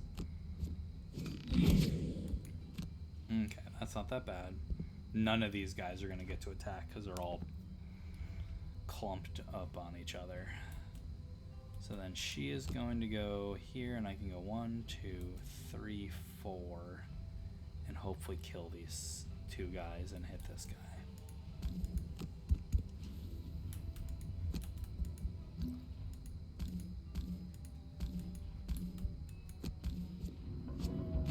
Yeah, see, there's one of those curses, but he was the, if we had to draw it on one of them, we wanted it to be this guy because we're not going to take him out anyway. And we're just trying to manage the number of enemies that are in this room, because if that gets way out of hand and we get surrounded by them, we could get overwhelmed very easily if we're not careful. So she has a long rest here, which is pretty perilous. I have to make sure that he goes kind of fast so that these guys target him and not her. Because she has no cards left, so, and 1 life, so she's in danger of losing a bunch of cards fast if we're not careful. I can't stun this guy, so Perverse Edge isn't doing much for us here. So I'm going to think I'm gonna risk Fearsome Blade 1, 2, 3, 4. I can get over here and attack her, and then attack her again with Submissive Affliction. And that's pretty fast. That means that I'll be targeted instead of the Spellweaver. He'll target the Mind Thief because he's fast. And then I just have Overwhelming Assault and Sweeping Blows, so that's what I'm gonna do. Ugh. So this guy's gonna... Yeah, the other thing this guy can do is he can summon skeletons like a cultist, which is very annoying. Because that's another enemy we have to kill now before this game is over.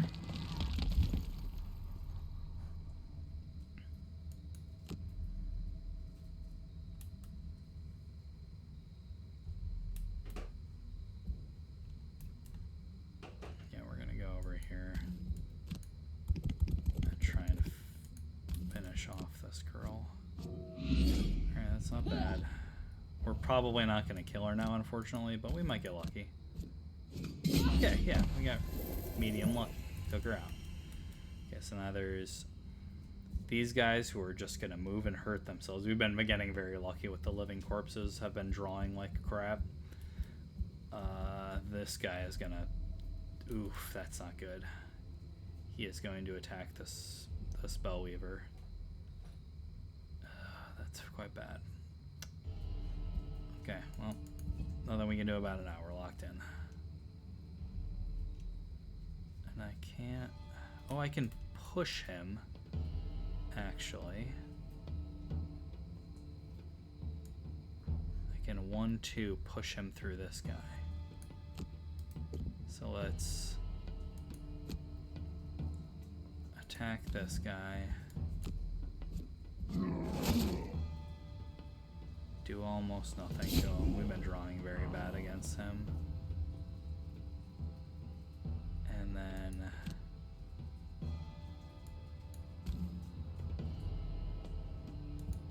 I guess he's probably just gonna move right back into this spot. But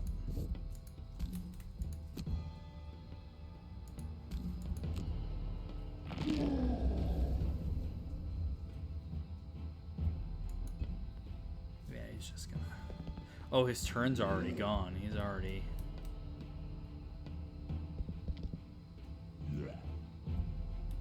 Okay.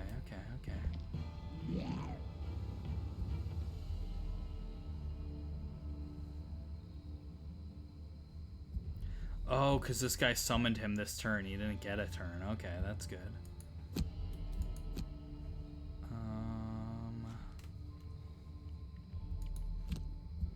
Yeah, Freezing Nova's pretty mid. And the nice thing of it, so when you long rest, you also heal too, which is pretty handy. We're gonna short rest here. That kind of stinks, but we're just gonna let it ride. The Spellweaver is going to...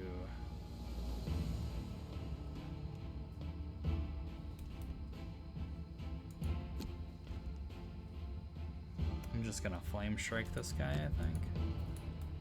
Biko is in kind of a perilous spot. He's surrounded by enemies. We have to try and take a few of them out.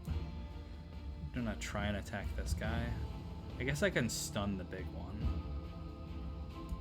So let's short rest. We'll lose into the night, which is sad. But we're gonna Perverse Edge. And then we're going to also... Frigid App. And then we have the Brute. Mostly can only get to attack this guy. But that puts us in the way of the Spellweaver so that the Living Bones probably won't move in and attack her.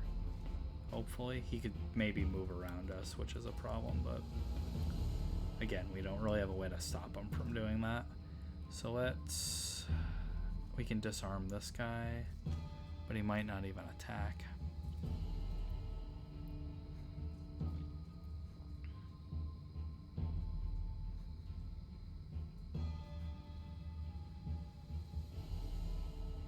I could Leaping Cleave right here and then put up Eye for an eye. Have a retaliate 2 shield. I'm pretty messed up though is the thing, so I don't know how long I could take that beating if these guys drew all attack cards. That'd be the flashy thing to do. I'm just not sure it's a good thing to do. It's probably retaliate 2 is not going to kill any of these guys anyway. So let's not get carried away. I'm just going to disarm this guy. I'm going to move and disarm them.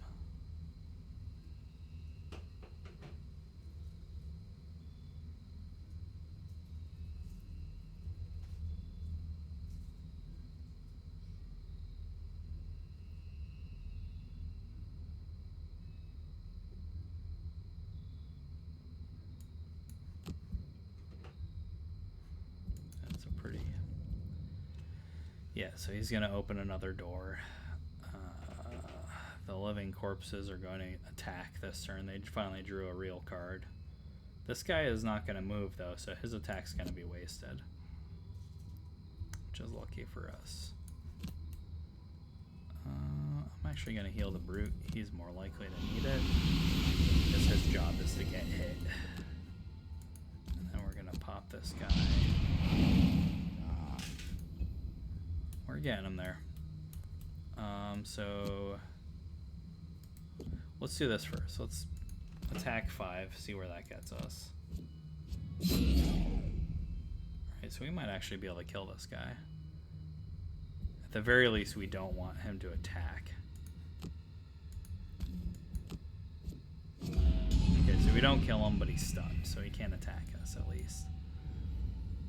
Now... So we know this guy is not going to attack anyway, so disarming him is kind of pointless. So I'm actually going to do something that I told you not to do, and I'm going to use the top of Overwhelming Assault to just attack 6 him, because he just has a ton of life and we have to knock him out eventually. Okay, and we drew the null, see? So think how bad that would have been if I'd attacked 6 and instead of drawing a -2, which still is 4 damage, I drew 0. I would with the possibility of a null, I would never play this action.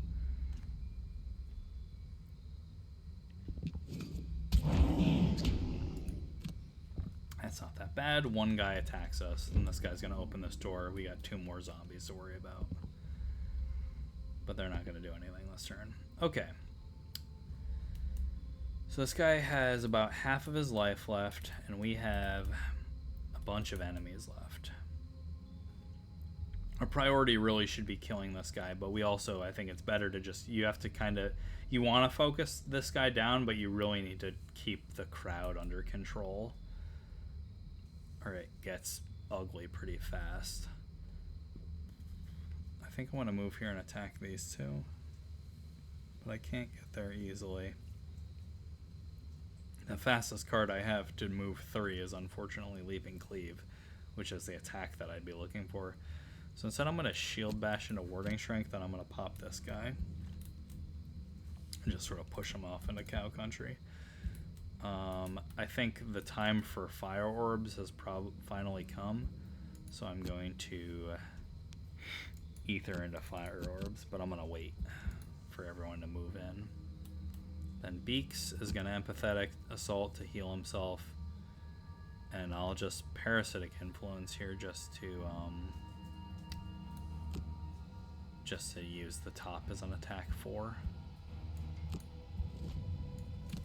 Ugh, this guy's going to summon again. That's very annoying.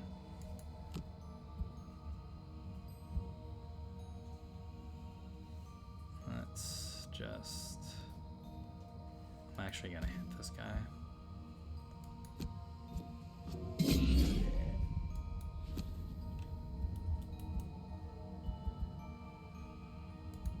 Then I'm going to move away really fast because I don't want these guys to immobilize and muddle me. That's really annoying. They're move 2 and move 2. So if I'm here, none of them can get me.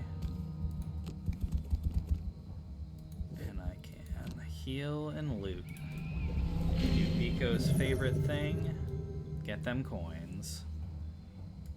And then these guys are gonna get at me and immobilize me no matter what. So whatever. We're gonna move here. I'm gonna pop this guy. I'm just gonna push him off so he can't really effectively... He'll be able to attack the brute, but not do anything else.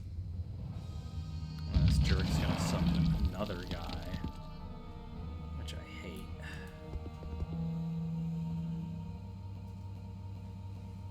Uh-oh. Yeah, these guys are all gonna move in. The thing is, he's already muddled and immobilized, so them all targeting him with that ability doesn't make a difference. I don't care about it. Ugh, yeah, okay. Now the Spellweaver is going to... I guess I want to just shoot these three dudes. 1, 2, 3. 1, 2, 3. So I can do it from here. So I don't really want to get too close to this guy, as he could potentially attack the brute and me. Even this is kind of risky, moving this close. Let's see if we get kind of lucky here. Okay. That's fine. Yeah, okay. That was a pretty good order to draw those cards in. We got one guy. These two are almost dead. And now I can eye for an eye into Leap and Cleave. I'll heal myself and hit these two guys. They're unlikely to move away before I take an initiative 18, as the zombies are quite slow, as we've seen. I have 2 cards. I'm going to play them. I'm going to try and get away from this guy, so I'm going to go faster.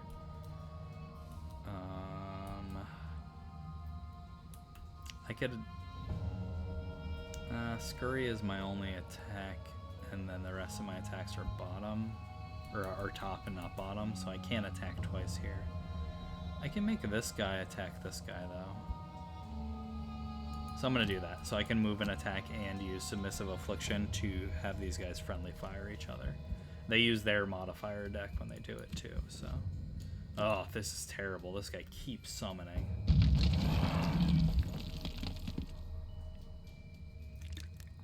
That is really annoying.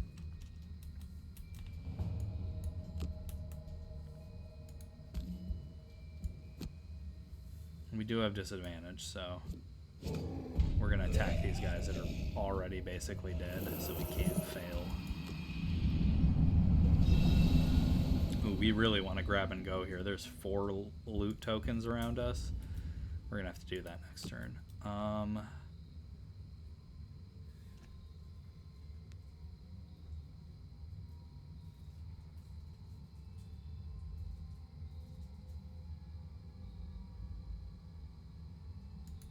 I'm going to do this. So he has target 3 inherently. All his attacks are target 3, so I can target both of these guys with this attack. Unfortunately, I don't have a third target, but still, that's a pretty good deal. This is not a burn card. I can reuse this, so this skeleton's doing work for us. And we don't really want to attack him because he's going to heal. So these guys are just going to move and then push, so we're fine being next to them. I don't care about being pushed. Alright, crack that guy. And then I have mixed feelings about attacking this guy since I know that he's going to just heal himself. I also have mixed feelings about moving closer to this guy. So I'm going to do this. I'm going to take this and attack this guy instead. Alright, that's whatever. And then I'm just going to move away.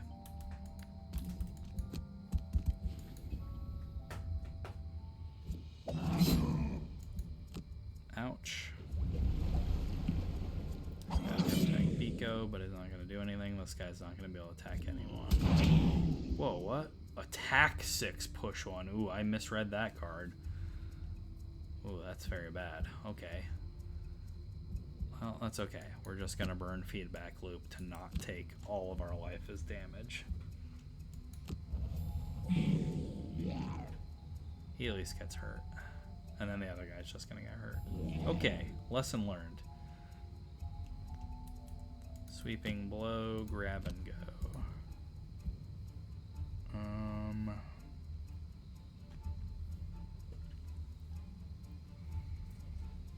Long resting here is kind of rough, but we're gonna do it. Biko can't go invisible, unfortunately. Yeah, we'll lose Scurry here. We're gonna do Empathetic Assault and Frigid Apparition. And it's good to remember here, we don't lose the scenario if any of our mercenaries exhaust. So their life is a resource that we can expend. We don't want them to exhaust if we can help it, and we certainly want to put it off as long as we can, but it's an acceptable end to the scenario. Like, oh my god, this guy has to stop summoning skeletons. Can I move to somewhere? Biko doesn't have his boots. Otherwise I would move here so that he couldn't summon another skeleton. This is so brutal. Alright, we're just gonna move here.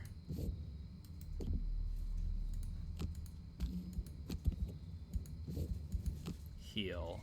And then I'm just gonna try and knock this guy out.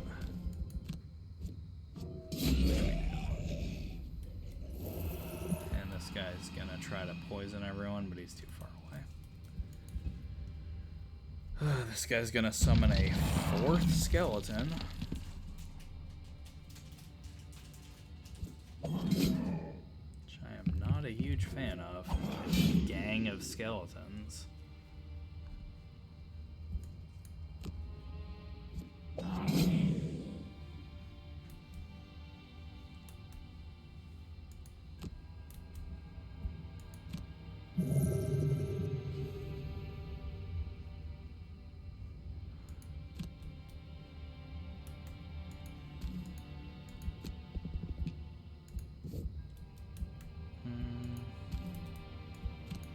I guess I will push you here.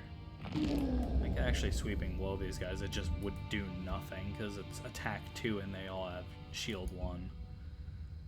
Living Corpse is gonna do nothing. We're gonna long rest. This time we will burn. Ride the Wind's not really doing anything here, so we'll burn that.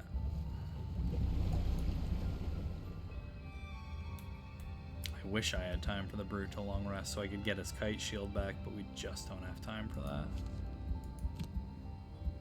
We lose our heal. Okay, that's how it's gonna have to be. What I really need is for this guy to stop summoning these guys.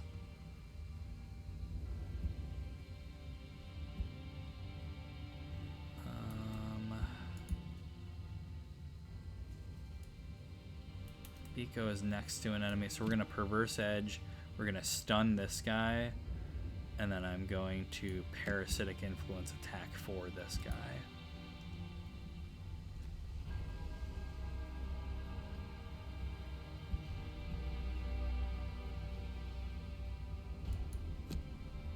She's going to Flame Strike, and we can Leaping Cleave these two. We're going to Provoking Roar to move here, and then Leaping Cleave, and we're going to try and thin these guys out, because the skeleton situation down here is getting out of control. Let's stun this guy, and then we're going to attack for this guy. Pretty good. It sucks, we've drawn almost none of our curses. We've only drawn the actual -2 null, so they're still in our deck, waiting to screw us. And we're gonna attack these two guys. If only those had been in the opposite order. This guy would be knocked out. Now we're still gonna get hammered by both of these guys. This one at least can't attack. So we're gonna take attack, attack, attack here, which sucks.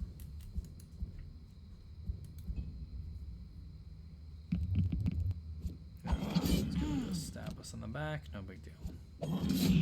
Oof, Biko. My beak.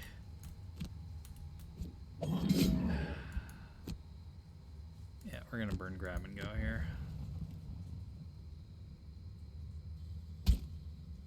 Oh, he's actually attacking for a change.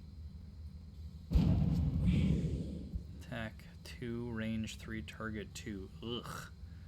We're probably gonna lose 2 cards here. I'm gonna lose Submissive Affliction. Unless he draws a -2, which he did not. Sweeping Blow sucks. Okay, this is getting kind of dicey. Because this guy has summoned so many enemies.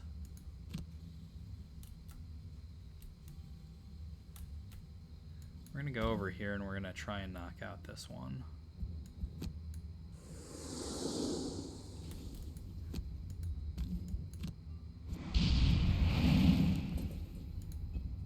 Okay, got one guy down. Whew, the Brute is not looking good. I do not love his chances of riding out this scenario. I also don't think we can afford to be cute here.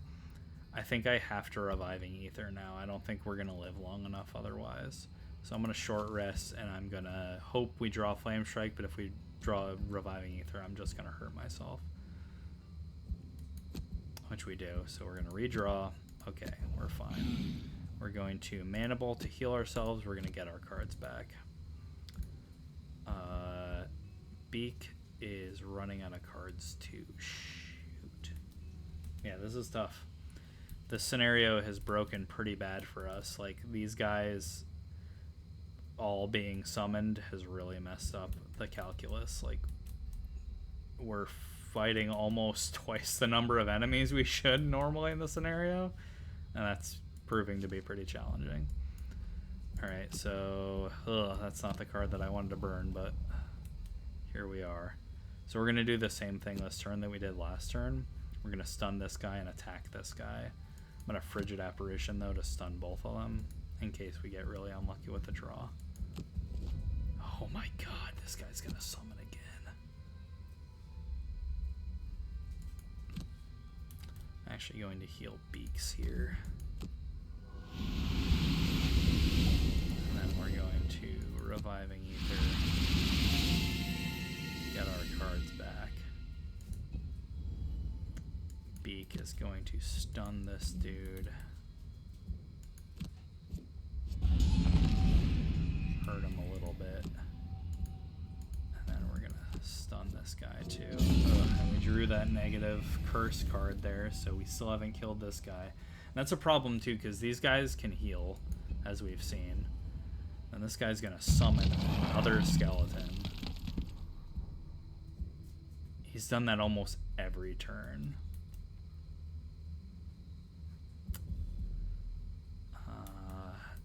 Only this one's gonna attack, though. He's gonna move 3, 1, 2, 3, probably here, and attack her. So we can...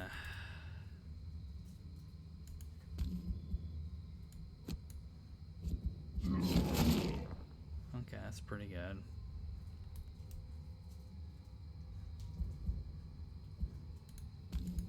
I'm trying to be able to get to this guy so we can attack him, because he hasn't drawn the last card that opens this room, and he still can, and I'm not sure that we have that much gas left in our tank, unfortunately.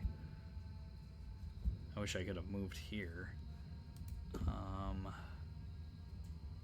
gonna do something. He's not gonna get attacked either way, so I'm gonna move right here. We're gonna dare to dream. Ugh, yeah, and we lose a card here.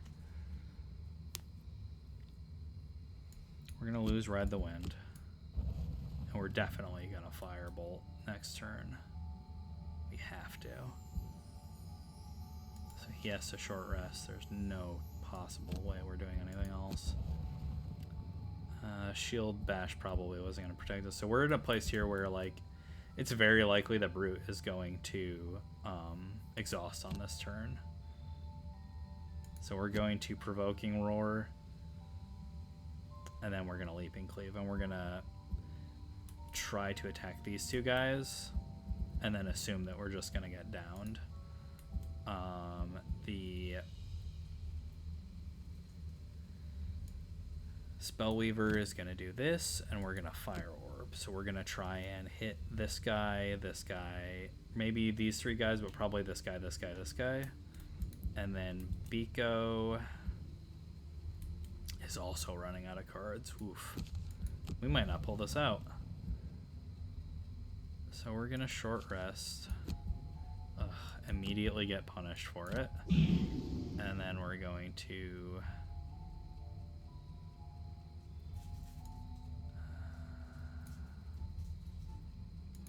do this.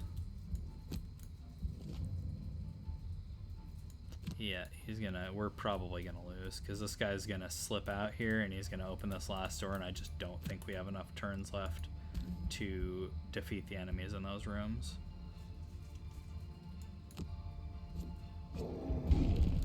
Alright, we knocked down one guy. We will. So there's gold here, so I'm gonna move to take it because we're probably gonna lose, but we get to retain our loot. So I'm gonna try and benefit as much as I can. What are these guys doing? Attack 2 and then heal? That's terrible. So I'm gonna target, I think this guy, this guy, this guy is what I'm gonna actually target with fire orbs. So I'm going to move 1, 2, 3. I'm gonna move here. And I'm gonna go bop, bop, bop, because this is unlikely to kill this guy. Ugh. That's a null. That's pretty good. Then we knock down one of them at least. We are unfortunately going to take an attack to here and here from this guy, and then this guy is going to move here and attack here and here. Like, we're probably going to get wiped maybe this turn, but we're effectively cooked here. Oof. That is not what we need. Yeah, so Biko's finished. He gets his last turn, and that's it. So it's the last ride of the beak. I'll do this. Okay, so the brute gets one more chance to do something with his life.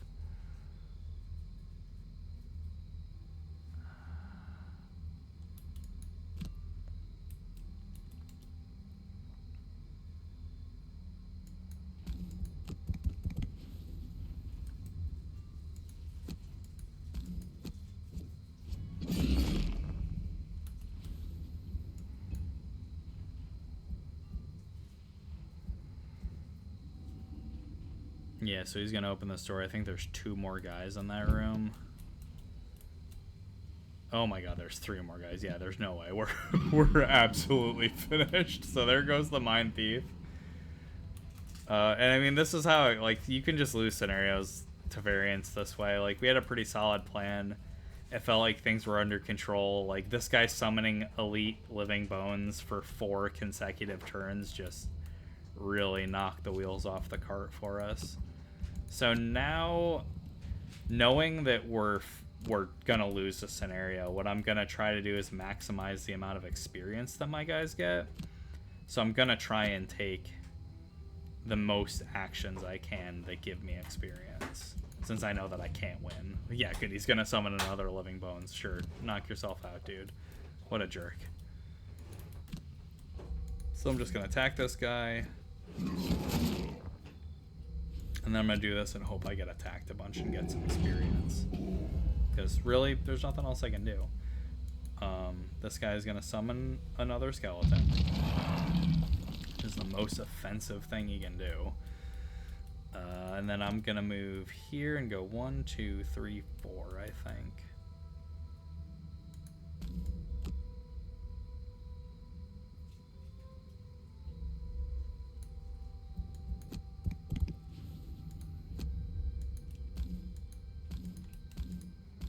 And just hit all these guys.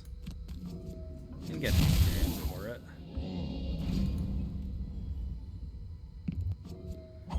Yeah, see, we would have probably won this scenario if... Oh, I'm just going to take the damage because we're dead. If he hadn't summoned all these extra guys.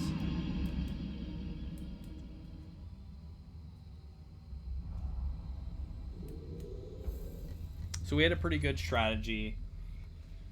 We did a lot of damage. You know, like look at the Spellweaver, like took out a bunch of enemies. Like we did reasonably. The cards on the boss drew against us, and we ended up losing. I'm gonna return the map so that I keep my gold. I think that's more useful than just retrying and just because there's no time limit for turns in terms of like campaign turns, so it's better to just lose, go back with your loot. Because now I can go back to Gloomhaven. I can consider like I have a lot of gold. I think I'm gonna get the Boots of Striding for him. It makes trample a lot better. Biko. I don't know that there's a name. I kind of like the Cloak of Invisibility for him too, honestly. But is there something I can get her? Stamina Potion's pretty bad for her because she's gonna burn most of her cards anyway. We got the Cloak for body. This is actually pretty good. I think we'll save up for the Eagle Eye Goggles because her giving advantage to a multi-target attack is very good.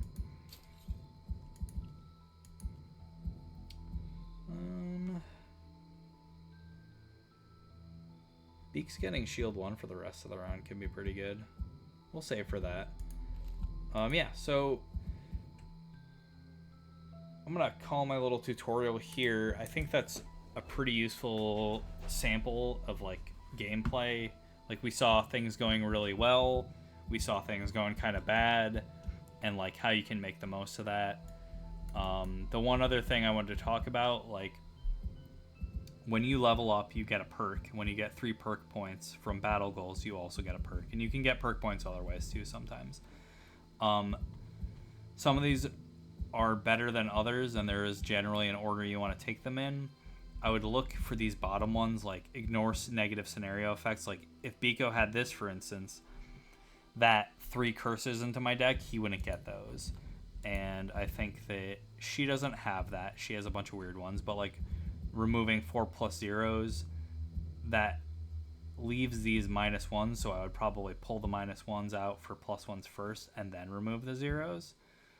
The Brute has a card here that ignores negative item effects, which effectively lets you wear heavy armor, because in this game, heavier armor, if you don't have that ability, they put negative attack modifiers into your modifier deck.